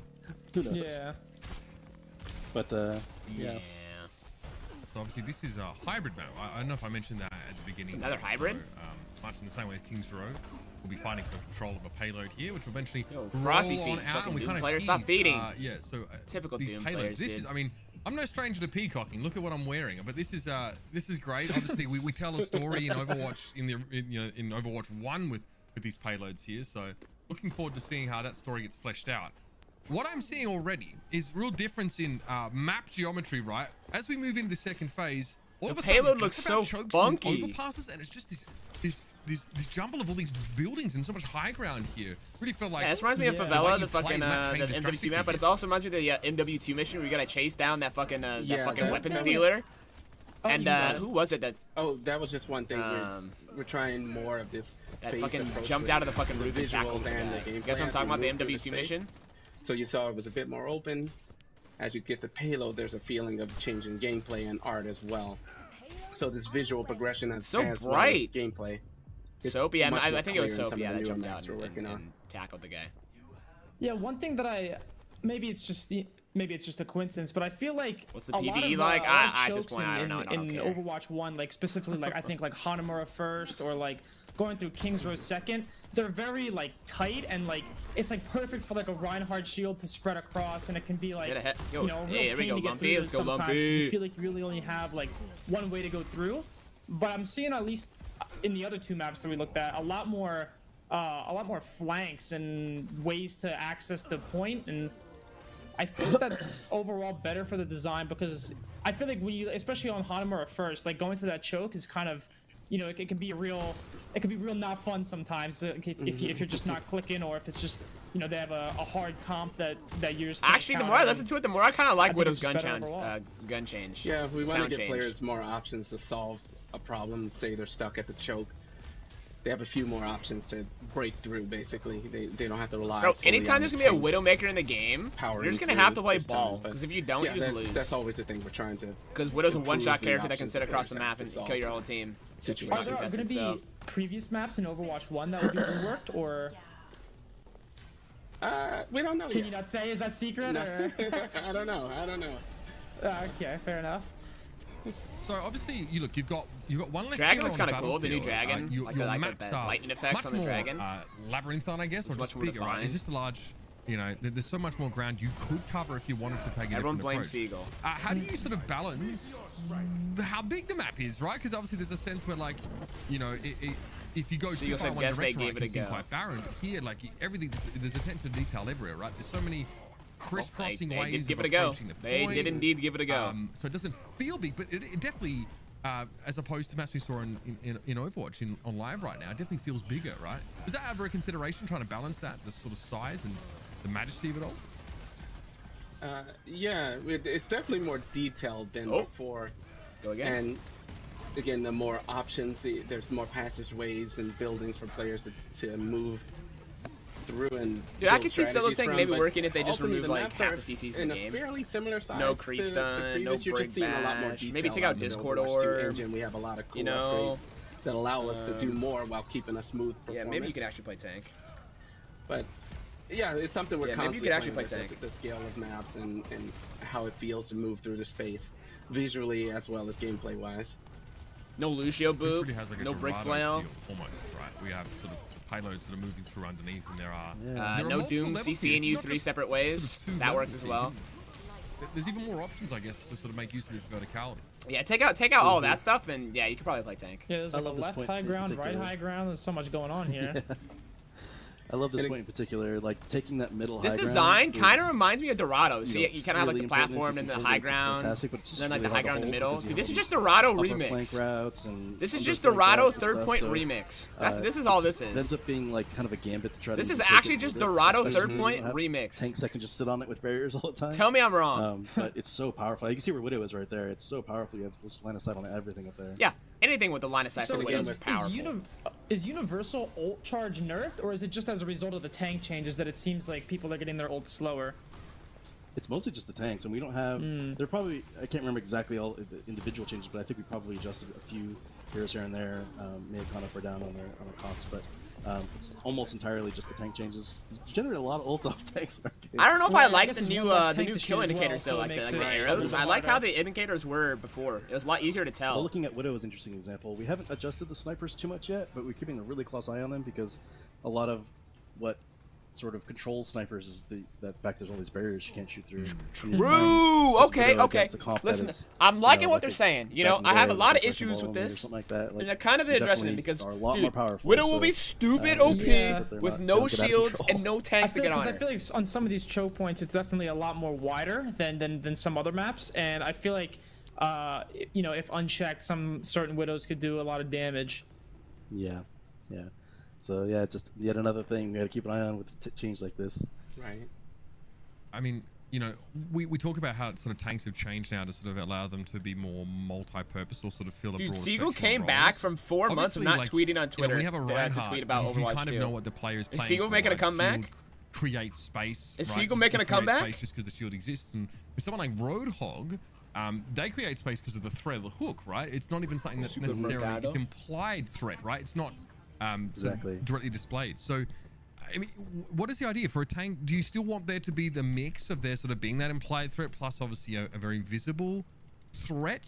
Everyone, including myself, is going to take news like this, right? Spaces now. Obviously, all tanks have to be able to take do news that like to some degree, regardless if they have a shield or not. not. And immediately go to Twitter for interactions, including myself. I mean, clearly, if you see me on Twitter, I've tweeted about 4 or 5 times now for interactions. Here's how they're going to interact with creating space and everybody does that. What's up, first guys? Certainly, looking at you know, Arisa's not being played here for a reason because we're looking at her really heavily. Any hero that as sort of just the so Arisa's not being played because I'm looking at Arisa. Slow defense are the ones we're kind of trying to hit the hardest first, and then you know just that alone. I feel like inherently Arisa and Wrecking Ball are the best solo tanks in the game. Like just how the game forms. But certainly, yeah. Just based off how the game forms now. You went for it. Yeah, so like, there's a lot of changes we can make now in this world. Like, if it were to go live right now, I think Arisa and Wrecking Ball would be the two tanks that played. Sig? No, I don't think so. I think Arisa's better than Sig. So, faster hook way back in the day. Maybe we can bring that back, especially in a world where all the tanks are pretty aggressive, so it doesn't feel like it's super crazy. We still want to make sure there's enough like counterplay. You don't want to feel like I made him dodge the hook and then we had no opportunity to attack and just hooked again right afterwards. So certainly. Paul gets his hook and instantly dies because he can't move. Yeah, crazy how that works. A lot of the tank. Sort of tankiness can be just in the hero themselves now, because if you get to go in and be threatening, like with all this extra damage, and just be hard to kill, just bring space by existing. What an animal. Bad Patchy Mari. Let's see here. Obviously, Super, I'm curious at your opinion. Overwatch 2 early? If someone plays tank, right, and you know, you'll play, Overwatch 2 early? Main tank as you call it, or off tank. What is it that makes you sort of feel most powerful when you're playing tank? Right? Because obviously all the heroes offer something so different, each of them both. Can you narrow down to something? What makes you feel like MTD feel, you know? Yeah, I feel like a lot of it comes down to like decision making, right? And a lot of that currently is kind of based off of the fact of what your second tank is doing, which is obviously, you know, no longer a thing because there's a removal. And I feel like this is really gonna have to rely a lot more on like your supports keeping you a lot more alive as opposed to like your off tank or secondary tank, you know, being in coordination with you. Because the supports now, they only have to focus on one tank in particular. As opposed to, you know, having to split it between two. I already saw and I feel like that's probably going to have to give a lot more... Tanks are going to have to play a lot more, I guess... Let's go, big res. Assertive, big res from Robot Angel. They can't really rely on their other tank to make the decisions for them. Or like to, you know... Oh, little grab barrage combo? That way. Doesn't matter though. I feel like it definitely changed. Nope. Sim wall, double support ult. This still looks the same dog shit game. I'll tell you from that fight, that looks fucking stupid. Down to their capacity to deal damage. You know, like a lot of times, like you'll see them, right? You get these weird sort of Sigma Zarya comps, or you see like a lot of people just like playing Roadhog. That's their favorite tank because he does damage. You know, right clicks. Give me another. A player feel powerful on tank without just doing damage requires you to really think much more about games. Okay. That's what I kind of wonder. Let's go Speedy Road. Outside of just doing a ton of damage, how do you sort of balance a tank to make them feel powerful? They're about to get full health, dude. Team 1 needs to step it up. Yeah. I feel like that's probably a design philosophy that I'm maybe not qualified I'm guessing these just are developers. That's actually because I wasn't actually asking you, but you can weigh in on bunch of class players, basically. Speaking. That's good. No, that's good. I'll stop speaking. Hours cast, feel better, dude. Yeah, I mean, a lot of it's like we're talking about with just options, and like Super mentioned, like You just want to make sure that, I mean, that's kind of the point of the Zarya change, is just giving her more flexibility and more options. So, I mean, it happens to be she also generates a crap load more energy and is way scarier. It does more damage in this case. We may have to rein that in a little bit. She was already running out on that last little bit there with like 80% and then 100%. So you can see it's pretty aggressive. But yeah, it's definitely just trying to create really interesting playmaking opportunities and just strategic thought. Yo, can somebody take? Hold on, let me find it. Kind of like to have the tanks exist, where it's if you really want to just click heads, there are probably better options out there. I don't think we're likely to make any kind of like sniper tank out there or anything like that, because you know there's a lot of. Can somebody take this picture? We'd like to try to keep the tanks and make it into a Pepe W. Crowd control changes is an example of this. We'd like to keep Emo the tanks that I could use on my channel. Being the ones who are primarily so we can replace Pepe W with this, and that's also or with only have being another one one tank like now. this. It means That'd be still there's perfect. gonna be a That'd lot be less great. crowd control in the game in general, but still allow them to sort of flex that particular element. Right, so you talk about obviously taking a little bit of that away from May, but obviously it's still something that, you know, you feel like you could include in the game. It almost feels like it's a more moderated approach to it now, because tanks can be the ones Farrah's that rockets bear look a lot so of that stupid sort of without crowd the potential. It just whatever means to call that it, you know, behind it. now it's just that one hero on the battlefield that really is able to produce so much of that outside of, you know, 5 different forms that come in.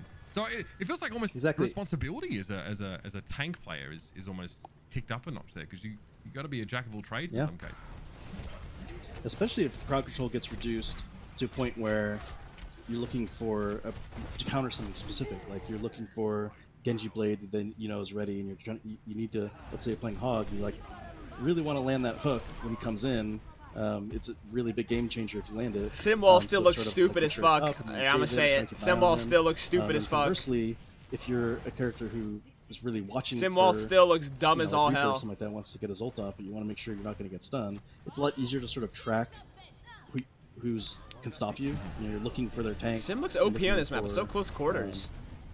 Rather than looking at the whole enemy team, it's kind of like when you're Zarya trying to ult and you're watching T-Ba really close because you don't want to have it even, and that's what you're most concerned with. Let's go Speedy Rogue. It's like that with more CC in general, I think. Barrier destroyed. I think I'm hearing that a lot from Reinhardt. Yeah. even with sort of less knockback, Ryan obviously being as close as he was to the whole gets knocked away. I sort of remember. I just woke up like what, an hour ago? Text loading into game. A little over an hour ago. Playing Overwatch. Now I'm watching a bunch of fucking gold players play Overwatch too. Footsteps mean your opponent is potentially more dangerous to you. But it definitely feels like the weight of these weapons is much more effectively conveyed, right? If I'm listening here as we're sort of talking, like that scrap gun sounds extremely meaty. I love the weapon sounds. He's done such a great job. And they, especially like Widow. Soldier. Run, Speedy Rogue. Oh, Widow, yeah, Widow's so great. Widow is the sort of insane. like the echoing sound when you shoot in an open space. Oh my god, it's fantastic. Yeah, Speedy Rogue's a plat and everyone else is gold or silver. Weapon, right? That actually has weight and it has a sense of kickback and sort of makes sound. And also like it, based on where you are in the map, you know, the environment, I think this is maybe covered up in online as well, but it really feels like the environment, we were inside, you know, club, in Lucio's club beforehand, and that echo is really much more apparent, right? That environment playing a big role in how things sound. And being on the receiving end of Widowmaker's shot, it just feels so much more. Yeah, these compositions don't even make sense, bro. So it helps you. They're playing Rhine double sniper. Right, yeah. Wow, team hide in terror. That's a big part of it as well. Like it's not just when you fire, but getting hit by these weapons and these abilities seems like it. Yeah, it has more of an impact. It's not like we're giving you an earthquake in your seat, but you know, I feel like I'm almost sort of shifting in my seat as people getting hit by stuff here as Doomfist lands punches. So. My thoughts on 5v5 as a DPS player. Right. I'm excited to finally queue tank without worrying about being called a thrower because we have no Rhyme. So to be able to simply just pick Zarya without rolling a dice every queue is amazing. I've talked to them a lot on what they've been working on, but they've been given the ability to create more accurate sounds in certain spaces. So like an indoor tighter area or an indoor wider area can have different sounds and get that sort of. This change was made so you can play DPS, you dumb fuck. Not only is it get the fuck off tank, feel a lot better as far as like your weapons and getting shot at, but like it actually makes the environment feel a lot better because you fucking geek. Like you're actually in that space, just the way all the sounds are playing when you're in that space. The immersion of the environment too. That's just the sounds of the environment is. Oh yeah. It's beautiful now. If we could just walk through without all the bullets. I think Zarya double person, but we'll do a lot versus double exactly sniper. right. It'll Also definitely save her and the tranquilize entire when team. you're True, fighting for your Rose. life Yeah, you're so right. True. Superman, I mean, naturally, you know, these are changes that, you know, some of them you thought about before, obviously having played so much tank, and maybe you wish for some of these, and you know, I'd love to get some of your final thoughts here on sort of how tank is going to feel and heading into Overwatch 2, as I'm sure you'll be strapped in and playing. I don't know. I mean, I feel like I have to get a chance to play it first, but based on what I've seen, it looks like you know, tank's gonna have a lot more pressure, I feel like, or a lot more of a role to play, because you know, you don't really have that second tank to help you out and you know, kind of help clean up your mistakes, if you will. Like, you know, if you get hooked, you get a bubble or matrix or, you know, whatever it may be. So I feel like in general, it looks like tanks are going to play a lot smarter. But you do get the plus side of having both supports only focus on you as opposed to having two. So I think it'll be interesting. Dude, Reddit is going crazy. There's so much stuff. Your thoughts, of course, as the live stream goes, and as we get further and further down the development roadmap, as well as some of these changes get There's so much stuff on Reddit. Thank you very much for joining us, mate. Obviously, I'll be seeing you soon once the shock get back on the battlefield. Super W. Good to have you here, and yeah, we'll see you soon, man. Thank you for having me. Appreciate it. Yeah, thank you, Super. Let me just say, Super is actual Super W in his chat. I think it's kind of bad. Matthew Super Delissi, obviously tank player from the San Francisco Shock, and is actual Super W. I don't like it. We're gonna jump in and check this one out. We got a bunch more questions. I'm sure Calcate you do as well here, but I mean, first impression is wow. This is an incredible vista. It's beautiful. Thank you. Wow. Yeah, absolutely stunning stuff. We talked about, you know, you mentioned like the S shape sort of thing, but it looks like there's some twists. Dude, I guarantee this is not live. I'll tell you right now. I guarantee this is not live. Itself as well at some points. This is definitely pre-recorded. A little bit of C shape, and then there's this bridge overpass that's pretty fun to. Why do it live when you can just pre-record and make sure nothing goes wrong? I'm curious to see how this battle plays out once the players get to the overpass. We'll be starting to. Yeah, I feel like the two big features on this map, and we'll see it right away, is the first one is right in the under the Coliseum, basically where the OW2 or the bot starts, and that it you know, it kind of like looks sort of simple in basic geometry, but is like the subtlety there is because it's got a slight curve to it the whole time. It's so amazing, and you can see certain of these are blocked off. What the hell? It's just one big choke. Spares in between the pillars, and that was actually iterated on quite a bit. I remember opening them up, closing them. In fact, nah, this first point looks terrible. So we still allow some flanking routes. Reinforced hot. Dude, I don't even know if I want to hear this. Here we go. Let's hear it. I'll take. So yeah, I mean, we definitely a lot of as far as, like, a lot of people they're voicing and saying that they've deleted the Offtank role and made things so much worse for Offtank players. But in some aspects, I think that Offtank players, their skill set is more capable of becoming like more permanent or in Overwatch 2. Because I think their skill set means that they can flex between all the different tanks. Whereas main tank players are so just horrendous Zarya players, horrendous aimers, and horrendous off-tank players. I actually think more off-tank players will stay around than main tank players. I don't agree. To quite a great degree. I think it goes both ways. I don't know what he means. That like, dude, off-tank players suck at main tank, and main tank suck at off-tank. That's just how it is. There's no player, there's no tank player that currently plays the game right now that would be able to capably flex to the other side of the role. Does even the Zen placement of the orbs? No, nobody can do that. So much better, like more in the middle rather than having it on this side. Oh yeah. I think that's really nice. I've noticed like the little changes with like having Mercy, like it shows when Mercy's healing somebody a lot more clearly, and I like having the icons of who it's on, you know. I like the. Oh my god! I wish to see more. This guy is. I'm sorry, but this Shadowstorm guy. This guy is like, silver at best. I would love to see with Ana having. Oh, sweet Jesus! Oh my! Like, on the UI. Oh, that's a cool idea. Oh my god! This guy's playing on a cool controller. Especially because, you know, I feel like I have to tell my DPS player that's in the enemy backline, I don't know if you saw that, but I just let the fire out the air, and they just I slapped someone, yeah. I like that idea a lot. Yeah. Or sometimes you throw one, you don't know who it hit, like because there's so much going on. You're like, okay, I definitely stepped someone, but I'm not sure who it was. That might be important to know. Yeah. Are they approaching the big choke? Just a big, one long big choke? Is that what they're approaching? Yeah, exactly. Oh no. Pull out the gat, robot angel. Pull out the gat. You as a player get indication if Mercy is healing or damage boosting you, right? Obviously, your screen sort of on live, your screen sort of takes on like a sort of a very slight non-intrusive glow. But it seems here you've also changed how it's indicated to you that Mercy is sort of damage boosting you. Is that also the case with like a nano boost, for example?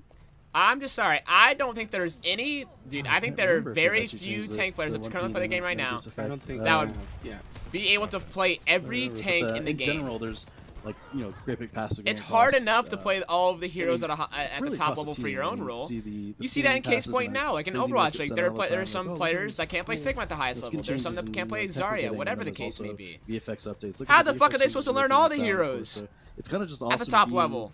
Like even if I'm not directly, working on that stuff, just sort of seeing that stuff cross my email and the examples being sent out, it's just awesome, like day to day, seeing all the changes. I mean, yeah, I'm sure. So what, you're just gonna have 3 tank players that like specialize in like three out of the 3 make 3 heroes apiece? It was mentioned at and then you put them in a map, and now they can only play those 3 heroes, so they're fucked if they have to flex. There wouldn't be sort of further maps developed for the focus would no longer sort of be on that. So I'd love to know what the sort of thought process is. That's dog shit. The removal of Assault. That's trash. And the addition of Push here. Right. So that has a long history actually. This probably was probably most of the people who really follow the game closely are aware. We've obviously the Assault map. Oh my god! Did the gunshot just go off? What the hell? And we've what was that? In fact, someone just gets shot in the background. We've gone through multiple phases of like a heavy overhaul of it. Jesus! None of them ever really were good enough to go even to experimental card, honestly. I always feel bad because one time I had a new designer join, and one of the first things we gave him was like, overhaul 2CP. What do you want to do? And it was like the hardest problem ever. Go ahead and solve it, new guy. It was like, oh, that's kind of rough actually, in retrospect. So we've got went through a lot of changes, and it got to the point where we were like, we'd have to make so many changes to get this where we want it to be. Like, is it even the same mode anymore? Speedy Rogue is the best player out of all of them. I can tell you right now, just by how he's playing the game. This guy's like maybe like Diamond. Change it to that degree.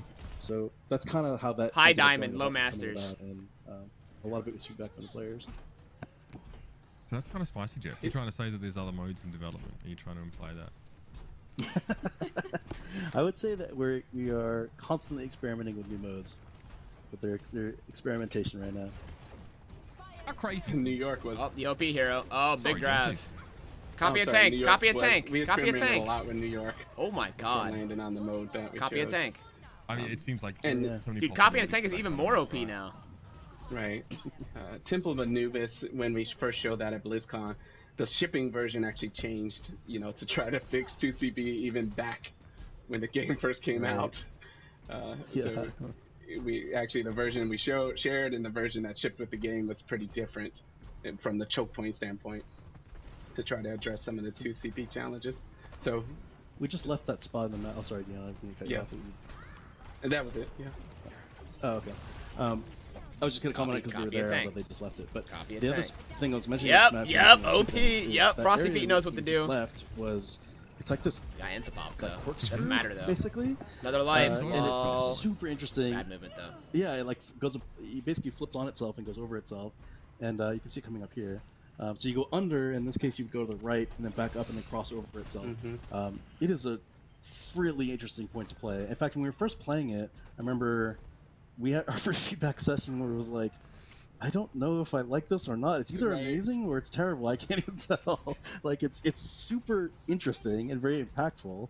And so we were like, I think that means we keep going with it, keep play testing it, and keep iterating. So obviously having a big impact is almost more important if you can get the good stuff of it. So after a lot of iteration, it's definitely persisted and it's become kind of I don't know how I feel about the push game mode so far. I mean, honestly, I can't say about the push game mode because I'm literally watching a bunch of fucking silver players play it.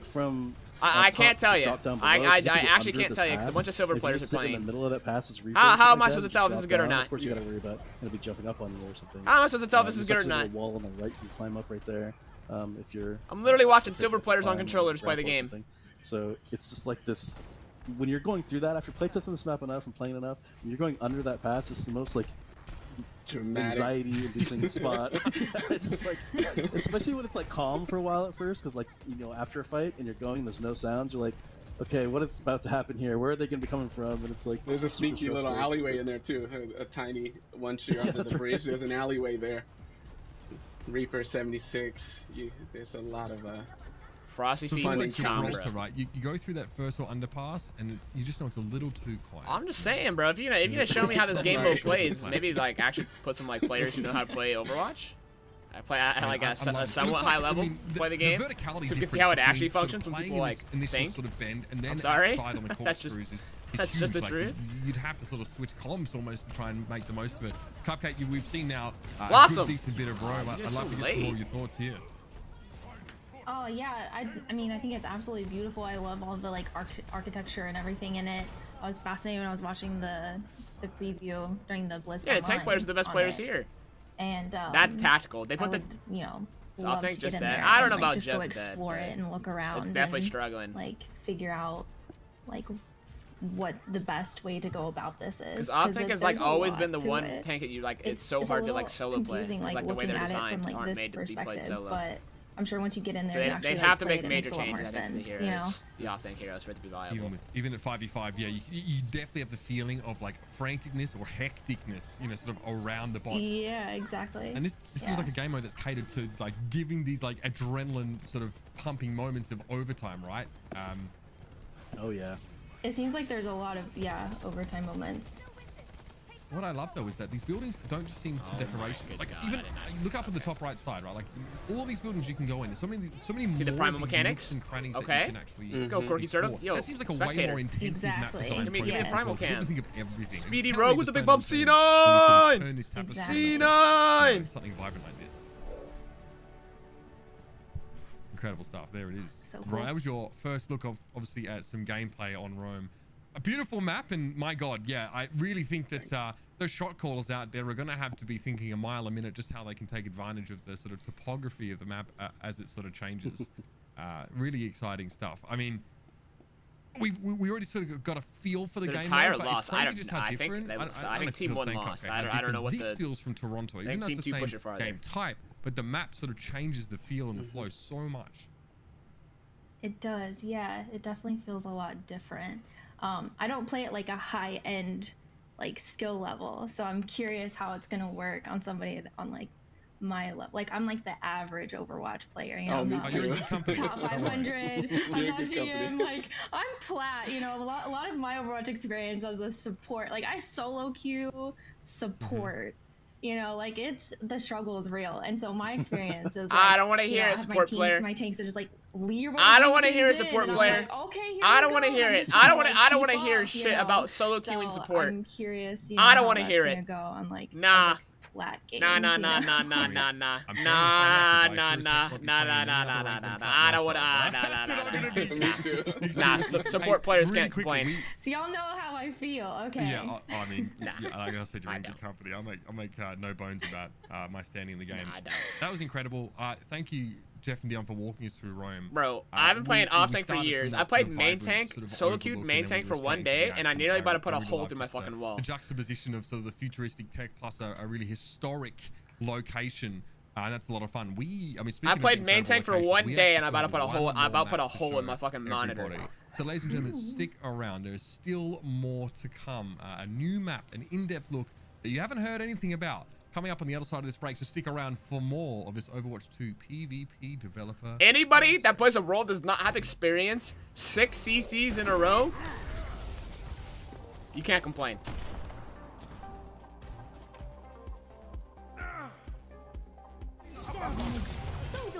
See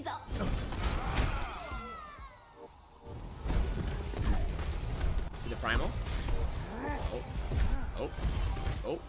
Gotta leave the res on. Oh, Corky Turtle. There you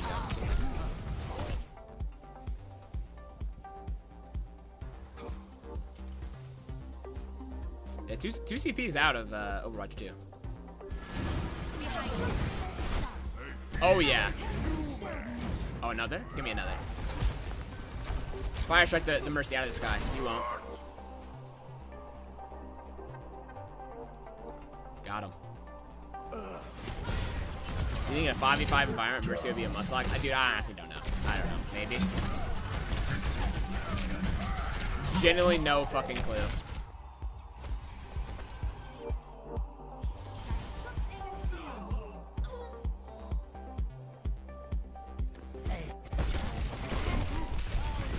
Taking the lead.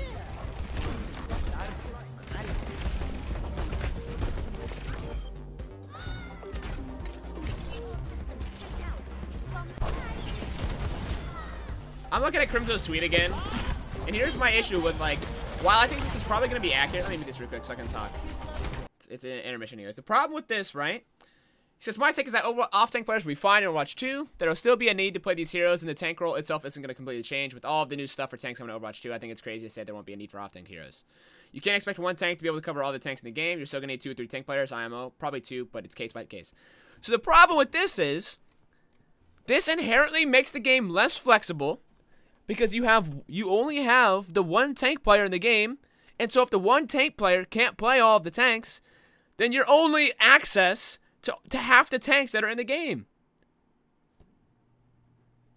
You get what I'm saying? Like, so if there's one player that can't play everything, right? So if you don't have one tank player that plays all the tanks for your team, you're gonna have to sub people in and out, map after map, and every time you sub, you limit yourself to half or less of the tanks in the game, with no option for switching them in and out mid-game. So say you play fucking Dorado. So say you play, say you play fucking Dorado. You put in one of your tank players, and that tank player can only play Monkey Ball, fucking, I don't know, Orisa. So there's no Diva, there's no Zarya, there's no Rhine, there's no Hog, there's no Orisa. Because that, what, are you just gonna have him flex and play that hero at a dog shit level? No. Violet can play all tanks? Wrong. Wrong.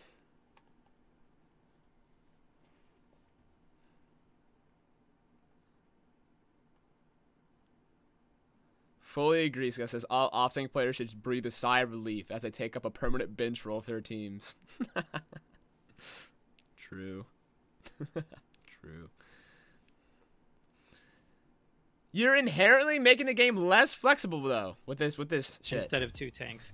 And I think one of the things that has always been a part of Overwatch is the game does change over time. And I know that for some people it's probably jarring to look at a change like this, you know, or maybe it's a little bit shocking because any time a big change like this happens, it's jarring because when you made this game, you made it on the premise of it being 6v6. So now you're making it 5v5, so everybody doubts you. Will continue to evolve and continue to shift. The shift from the shift into role lock, it changed some of the meta of the game.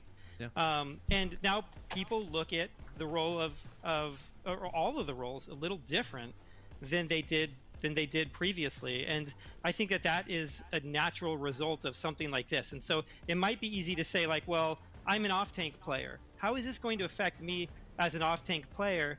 And I get that there's strategy there and there's synergies between some of these tanks, but if you're an off-tank player, if you're a Diva player or a Zarya player, you can still be a Diva or a Zarya player. And what we're hoping is when you get in the game, because a lot of this is about how it feels to play those heroes, when you get in and actually feel what it's like to play as Zarya or Diva, you'll come away really enjoying the experience. Yeah, I think one thing you mentioned, which is a really...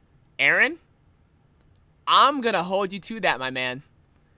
I'm going to hold you to that. And if I buy Overwatch when it comes out in the next fucking 50 years, and I have a bad time, I'm going to come back here and I'm going to clip this shit and say, you lied to me. The heroes that are involved with this, that, yeah, like I think to your point, Aaron, like you really, once you get a feel of it, that's when you really kind of, it sets in. Yeah, it is a big overhaul. We get that it's a big overhaul, but at the same time, it still feels like Overwatch when you're playing Overwatch. Like the heroes all still feel amazing and incredible. Not gonna lie, who was the guy that kind of said he sounded like Jeff? In some ways, when he talks, I hear Jeff. There's still a ton of strategy for your team and everybody on it to use. The more I listen to this guy, the more he sounds like Jeff. I understand that it's a big change, but this is still the same game that we've been playing all along. Yeah, it keeps. The more I listen to it, the more he sounds like Jeff. That everybody loves about Overwatch, but so they're like, just kind of like. Okay, so Jeff's leaving. I need everybody to talk. One by one. Okay, what do you sound like? Okay, no. What do you sound like? Okay, no. When we were going over, like, what do we he sounds like Jeff. And like some of the maps. Yo, Aaron, come up here. Come up here. Yo, you want to be game director? Oh, I'd love to be game director. Oh, sure. Okay, cool. Game director. Boom. He sounds like Jeff. Get him in there. Talk to me a little bit about it. Okay, so Monte Carlo, another map where it's. Yo, what's this, an F1 car? What is this Formula? What is this, a fucking Formula 1 car? Universe go here to play, you know, flying yachts, casinos, luxury hotels. Wait, is this Monaco? AI F1 races. Wait, is this Monaco? Another map. Yo, this map's sick. This is Monaco. Oh, it's Monte Carlo, but it's basically Monaco. Wait, that's actually fucking cool. Or Monaco.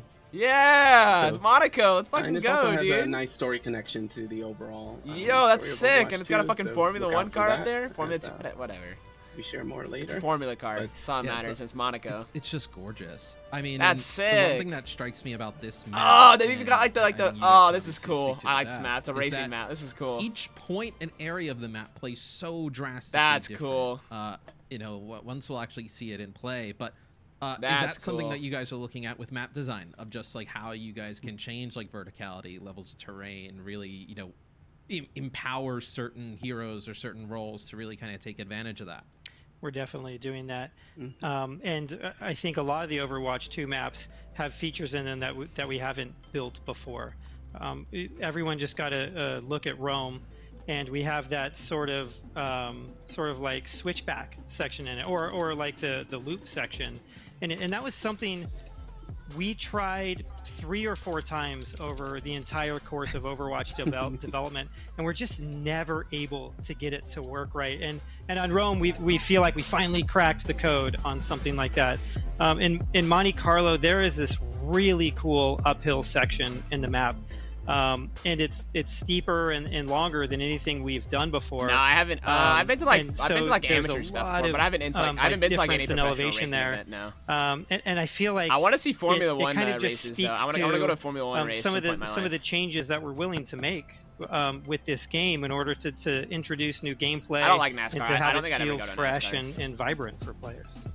Yeah, and I definitely think we can start off that final map. We can keep this discussion going, because that was one of the first things that I noticed about this map. I was like, oh, like we're going straight. I was like, oh, this feels like, you know, very like, you know, classic Overwatch. Like here's the choke, and then all of a sudden we're going up. I was like, I can't remember a map. You know, maybe even I think people when they see it probably would compare to like I know Eichenwald when you're kind of going around the castle, but it's even steeper than that. Like, you know, I remember, you know, you're looking at it and you're like, oh man, how were they getting up there? Like, it's such a cool dynamic though. Yeah, definitely. And Eichenwald's a great example of it, but of rising through a map. But this one doesn't have a large structure in the middle of it. Sick. So you're going up this really big elevation, cool, and it's all open. This is fucking and so there's cool, a lot more interplay between the two teams. Oh, dude, they got the fucking. This is sick. And I love Dion, the this spawn is rooms sick, with the cars and everything. It's just so cool. This is literally. Yeah, you just kind of see sick, both of these teams. This is wicked. You know, come out of the spawn, just a lot of detail. It's I literally love a fucking into Formula the F1, 1 map. When you have like the kind of car going around. It's literally a fucking Formula 1 map. Even the checkpoints. It's literally Monaco. Being, you know, kind of like your kind of checkpoint how they would be in like a race. Painted Little's penning the buying of Ice. Yeah, you see this. So this first point is really interesting. I think for a lot of people is, you know, where we'll see Zarya on defense is like a solo tank. Like you can play so many different ways, right? I've seen people play like really close up by like some of these staircases, a little bit further back. You can play the snipers up on the bridge. You can play like soldier up on the bridge. I think just adds so much more dynamics to play. Yeah, and you definitely. can see the payload is another. We're having fun with the payload here. Is AI-driven F1. They said they're not car. showing Orisa because they're working with Orisa or something like that. I don't know. They're both playing Zarya. The meta's already been figured out. The game hasn't even come out yet. We've got the meta. From some of the other things you guys are working on, like push, like hybrids, controls, like. Is there a different type of philosophy when going into start like a map, for escort versus some of those other modes? Yeah, there's a lot of differences between these types of modes, and when you do map design on Overwatch, like one of the things you always have to think about is where the spawn rooms are going to be and how you're going to get out of the spawn rooms. And obviously it's different. Coming out of the spawn room is different on a payload map than any of our other map types because you immediately start interacting with the objective. One of the toughest things about developing payload maps for Overwatch is the entire route needs to be like a certain minimum width just to be able to get the payload to fit through it. And usually you want to have enough space on the sides of it so that you can move around. We do have a few tight sections in our maps, but they're very short. Like right after you get the payload in King's Road, it's very tight. That's for a short period of time. And a map, so this guy's trolling. When you do start making these wider areas, it becomes very difficult to control sight lines, and it gets easy to make very long sight lines through the map where it no longer really. I like how the maps have like the red and white outlines outlines too. That anymore, because we really try to control those things. I think it's why you see that a lot of the payload maps they do weave back and forth a lot, and so much of that is about controlling sight lines and then also presenting like difficult areas for a team to push through. Oh, this is the hilly section. Yeah, so I was going to say that's the area of verticality where. Like there's a sniper perch up here to kind of like that right hand side if we're looking at it, but yeah, just this poses so many different obstacles for it's like an uphill teams, but I also think it's kind of presents multiple ways super to play where how high ground oriented you see right now both teams playing the Zarya, but like you could play really fast and kind of dive up onto the high ground, like you can play really slow, kind of work your way around. It's Solo grabs the Widow, I like that. Smart. Kind of just rolling on through. Zarya seems to be the tank choice of the day. Yeah. And you can see that change is pretty new. You can see from a visual standpoint that when making a payload map, they're pretty large maps for an Overwatch space. Go on, Quirky so we Turtle. want the visuals okay, Quirky to Turtle. Kind of change as players complete objectives. Yo, Quirky Turtle is nasty. Looks different to them. There was oh my it was flat god, before, my man's and then got you it. reached the first objective, and now you're on the hill. And they'll move into the hotel for the final objective. So there's this visual progression to what do you got? kind of your completing objectives. And you feel like you're making progress to the map because the world around you is somewhat changing as it goes along. Yeah, kind of like Dorado almost, like if you were to kind of think of a map from the live game where you kind of start through that choke area, it goes towards that high ground, and then you have that like interior. And the interior for this map is one of the cooler things that I've seen in Overwatch, and hopefully we'll get to see it. But just the tiering of it.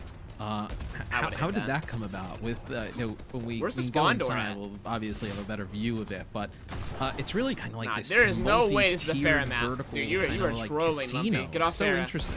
You are trolling. Yeah, it's a super cool space. Dude, where is Quirky Turtle at? I think over time.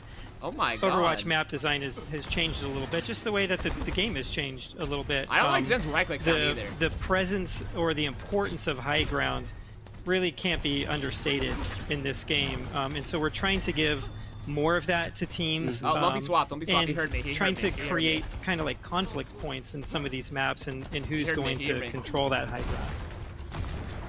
Yeah, no, I think obviously it's a shooter, right? Their high ground is always kind of the go-to. Oh, there's Mega there? Okay. Where Overwatch has always had the ability for multiple players to take high ground, whether it's like a Hanzo, like we just saw there, like with a wall climb, or a Widow. But yeah, with like a multi-tiered level like this, Hanzo sounds weird it allows as well. everybody to kind of have some access of high ground, which brings really into play. Weird. I know Ana really kind of effective here at the I high like the finish line too, right there. You see that? Is, we see the payload kind of go over the line, and the car will go inside of the casino. It's the finish of second point. I've seen a few cars inside of casinos in my day. They're usually not moving though. I think depending on how the day went, maybe they're moving, but that's just from my point of view. This is the hotel portion of. This is the hotel portion. I like the map though. This map's super cool. The luxury. Maybe second point looks a little. Yeah, you can see the high ground in the back over there. It's actually really difficult for us to put a lot of it into our game. Like third points, I feel like one of the things we do in Overwatch is our stairs are very shallow. And we don't typically have any steep ramps in the entire game. And I think the game plays better that way. It feels smoother like that. But it makes it so hard. It just kills the level designers on the project trying to get people up to high ground because it takes a lot of space in order to do it. Oh, yeah, that's actually a really interesting point that I guess I've never really kind of taken a kind of a notice of. Yeah, when you the stairs aren't very like these like long like windy climbs. Like there's kind of turns to get to that elevation.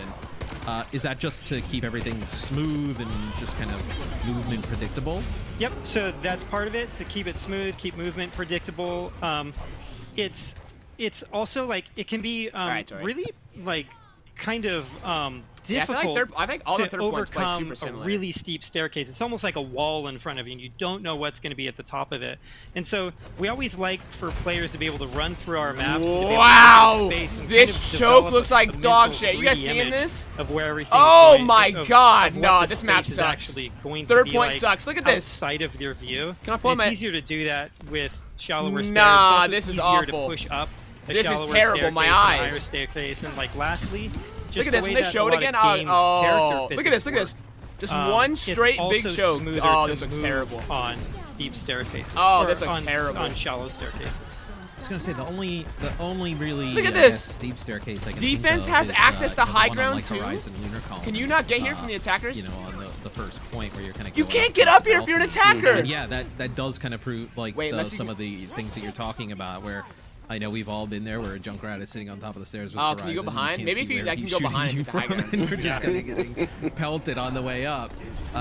It's not the best of feelings, you know? Yeah. Yeah, I don't really know what to say about that besides... Oh, okay. We are moving there's like away a side angle, there's like a side door here you can flank over here.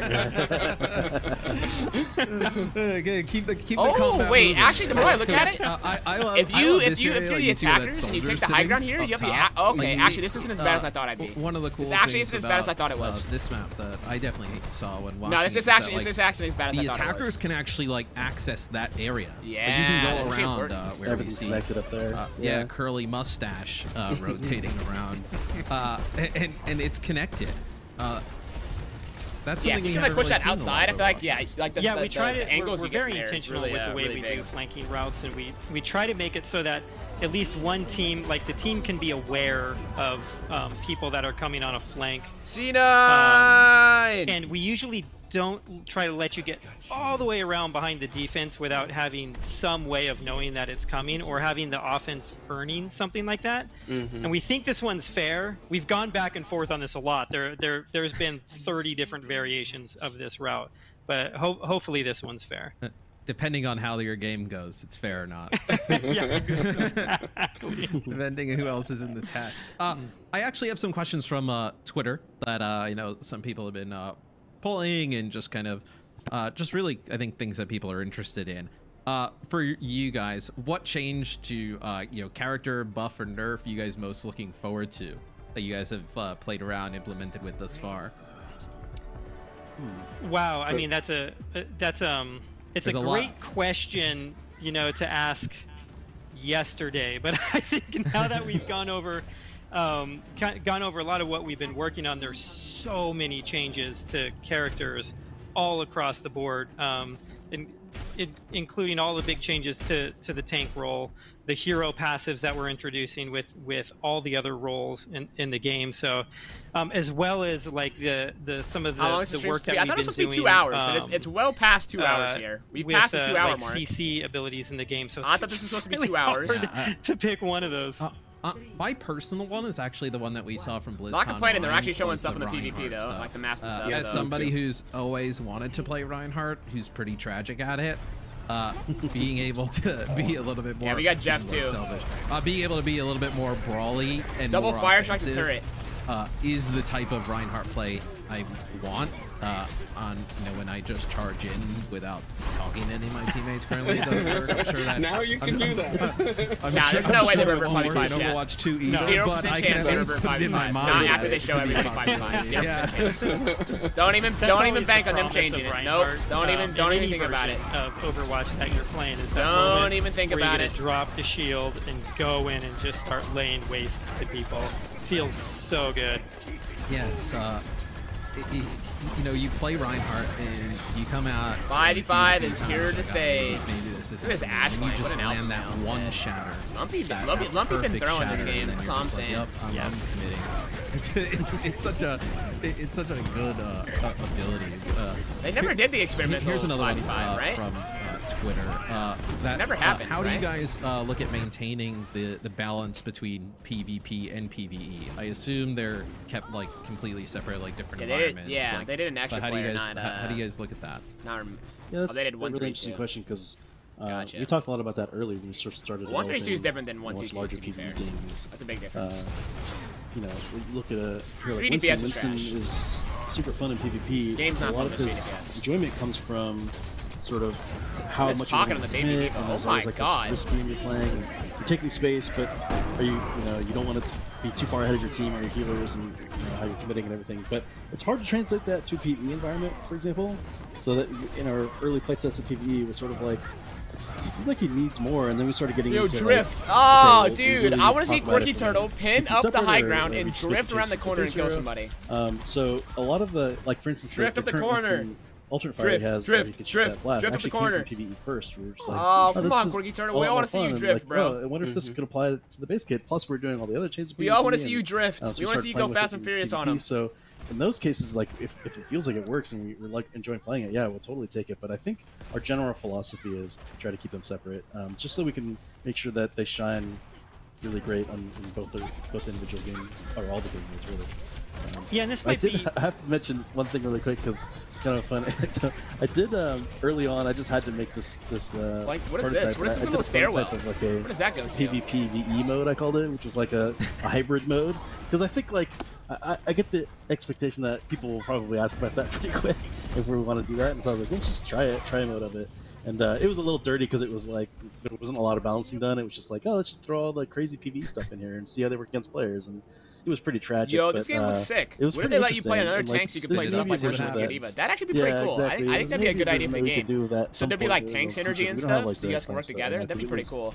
Well, one thing came out of it, like, this is fun, but like, man, this would be a lot of work. Diva get any changes to her kit? I mean, they haven't shown anything major yet, so maybe for the actual game they will, but now we do a lot of experimentation like that, which I think is one of the funnest parts about working on this game. And I know, like, as they were playing Rome, I think Speedy Rogue, if I had to take a solid guess, Speedy Rogue is the highest rated member here. Do you work on other this guy's like, actually, I think this guy might be Masters. We do a lot. Actually, I think Speedy Rogue's probably like Masters, push high game diamond. mode came out of a whole different game mode. He's like actually using Diva Shift in a way where he's like not dying every time he shifts. Kind of trying to solve how you would put a capture the flag into like a main version of Overwatch. Dude, there's no way that's really able to do it. Maybe like half a second. Push kind of came out of that. And we are working on one other one that I'm really excited about. And hopefully it's something that we'll be able to talk to our players in the community about later. I love that. Yes. More ways to play is totally fine with me, and I'm sure the rest of the community. Well, it's something that I've actually kind of like found throughout the day, and you know, it's one of the things that's like a little bit newer to the Speedy Rogue's been watching the car queue, the car queue one tip able to do there and try out cool things that look like they've kind of made their way in. I feel like that has been a huge tool for you guys for really just kind of testing out the April Fool stuff. You know, Jeff, I don't know if I can convince you, but give me the Flying Sigma. I don't know how that works in a solo tank, but like, give me Flying Sigma so I can just battle Pharos and ignore my team. But a lot of some of that stuff is really interesting that you guys are able to try with the experimental. Yeah, it's been so powerful. I mean, I feel like it's sort of a developer dream in a sense to be like, because you're always just like, I don't know, maybe this is kind of cool. Everywhere. Show this to people and get their impressions. But like, we can't really do that. In fact, we've talked about in the past about expanding, maybe showing more stuff. But you know, like what if we showed like crazy early level layouts that was just all like gray box stuff? Like, how early can we show before it gets like really ridiculous? Where we're just like, here's a a stick man with a gun. Like, is that just like not even worth getting feedback on or what? But like. So it's been powerful, and we're still looking at ways to sort of use it, and it's just another great feedback tool we get from the community. It's so funny, we were talking the other day, and it's like the April Fool's match was ridiculous. Robot Andrew got some nice movement. You saw like some of the communities like, questionable pulse bomb, cool, and you're just like, wait, hold on, yeah. So when is Diva gonna be able to teabag? Fly for a day or two. When's Diva in mech gonna be able to teabag? All the time, right? Exactly. Yeah, so we see the blue team kind of approach the final area, and then there was one question actually just about the Overwatch dev team. Like, how's it been? Working from home. How large has the team gotten over the last few years? I feel like it's really grown a lot. The work from home is a bit of a mixed bag, and when we first started, we were really worried about how productive the team would be, because it's never something it's something we haven't really done before, and the team is amazing, and they actually like really rallied, and I feel like we are just as productive as we were before, and in some ways we are more productive about certain things. It's definitely, there's parts of it that are harder, like it still takes 4 years to get all have home offices, like I just work in my bedroom, I just have to make sure I make my bed every day before I go on calls. And then the team, it's really grown. We kind of like when we shipped Overwatch 1, when it launched, we were around 60 to 70 people, and the team has continued to grow from there. And I don't think we're at quite 200 yet, but we just keep growing, because the game that we're making now, Overwatch 2, it's a much bigger game than the original. Frosty Thief! It's even a bigger game than, like, even when I started to hear about Overwatch 2, it was like, oh, cool, like, yeah, like, this is gonna, I want another Overwatch. Oh my god, like, huge shatter off the top rope. With it, oh my god, my guy Quirky Turtle going crazy with it. Now all these massive changes to PvP. That's an MTD. The scope of the game is so big.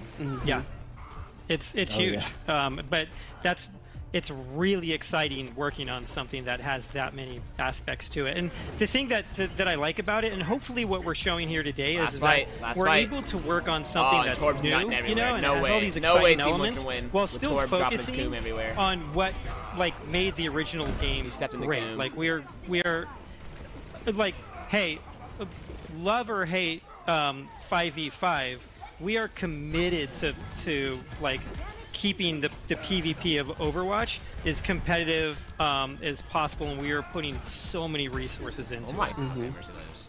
Yeah, just pushing the game forward. It's like all the heroes that you love. Shadowstorm staying alive, the Clutch Zenyatta player, living. He's living.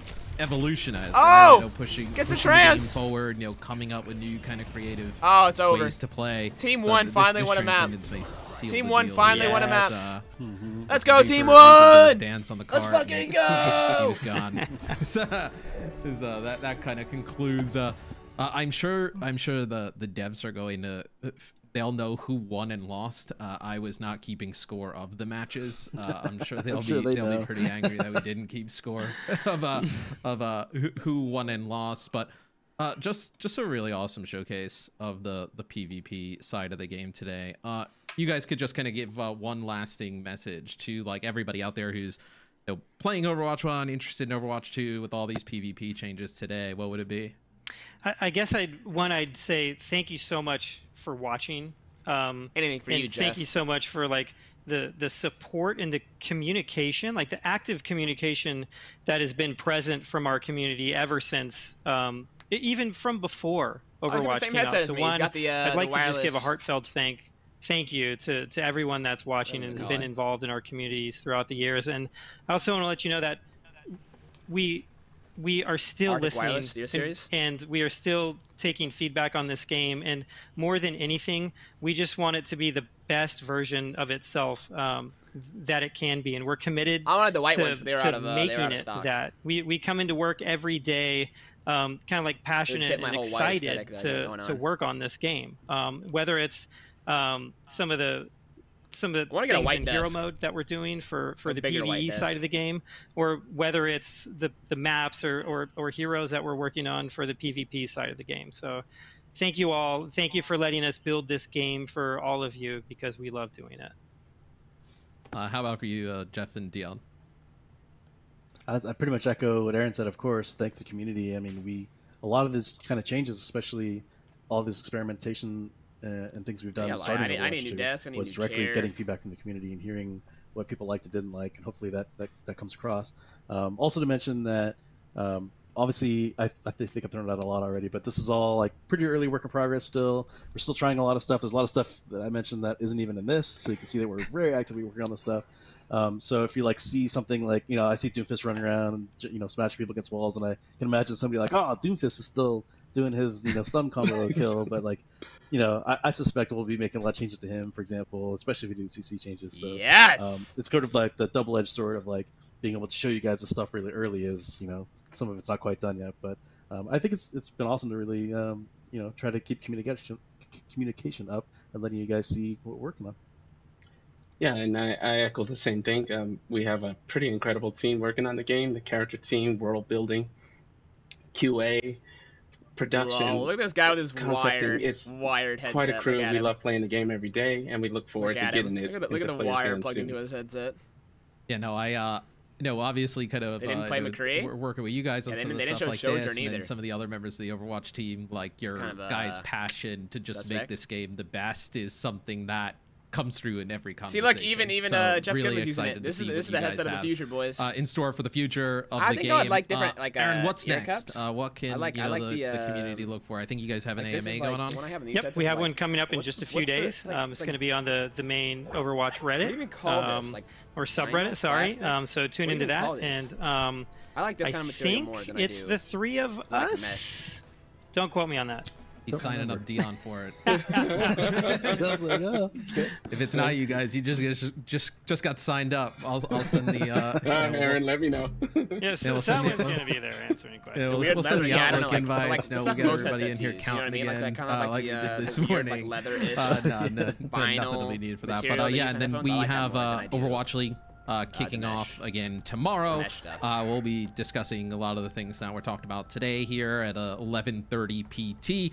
And don't forget, guys, the Overwatch Anniversary event is going on right now in game. Some really awesome skins to earn. You can get that combat, the new Ana skin, by winning games, or you can just keep losing games constantly and eventually get it just way slower. Thank you guys so much for everything today. Truly a blast. A lot to take in, chat. Jeff and Dion. That'll be it from us. This is follow, a lot play Overwatch to take on all in. social medias to stay up with all the latest news for Overwatch 2. We'll see you next time.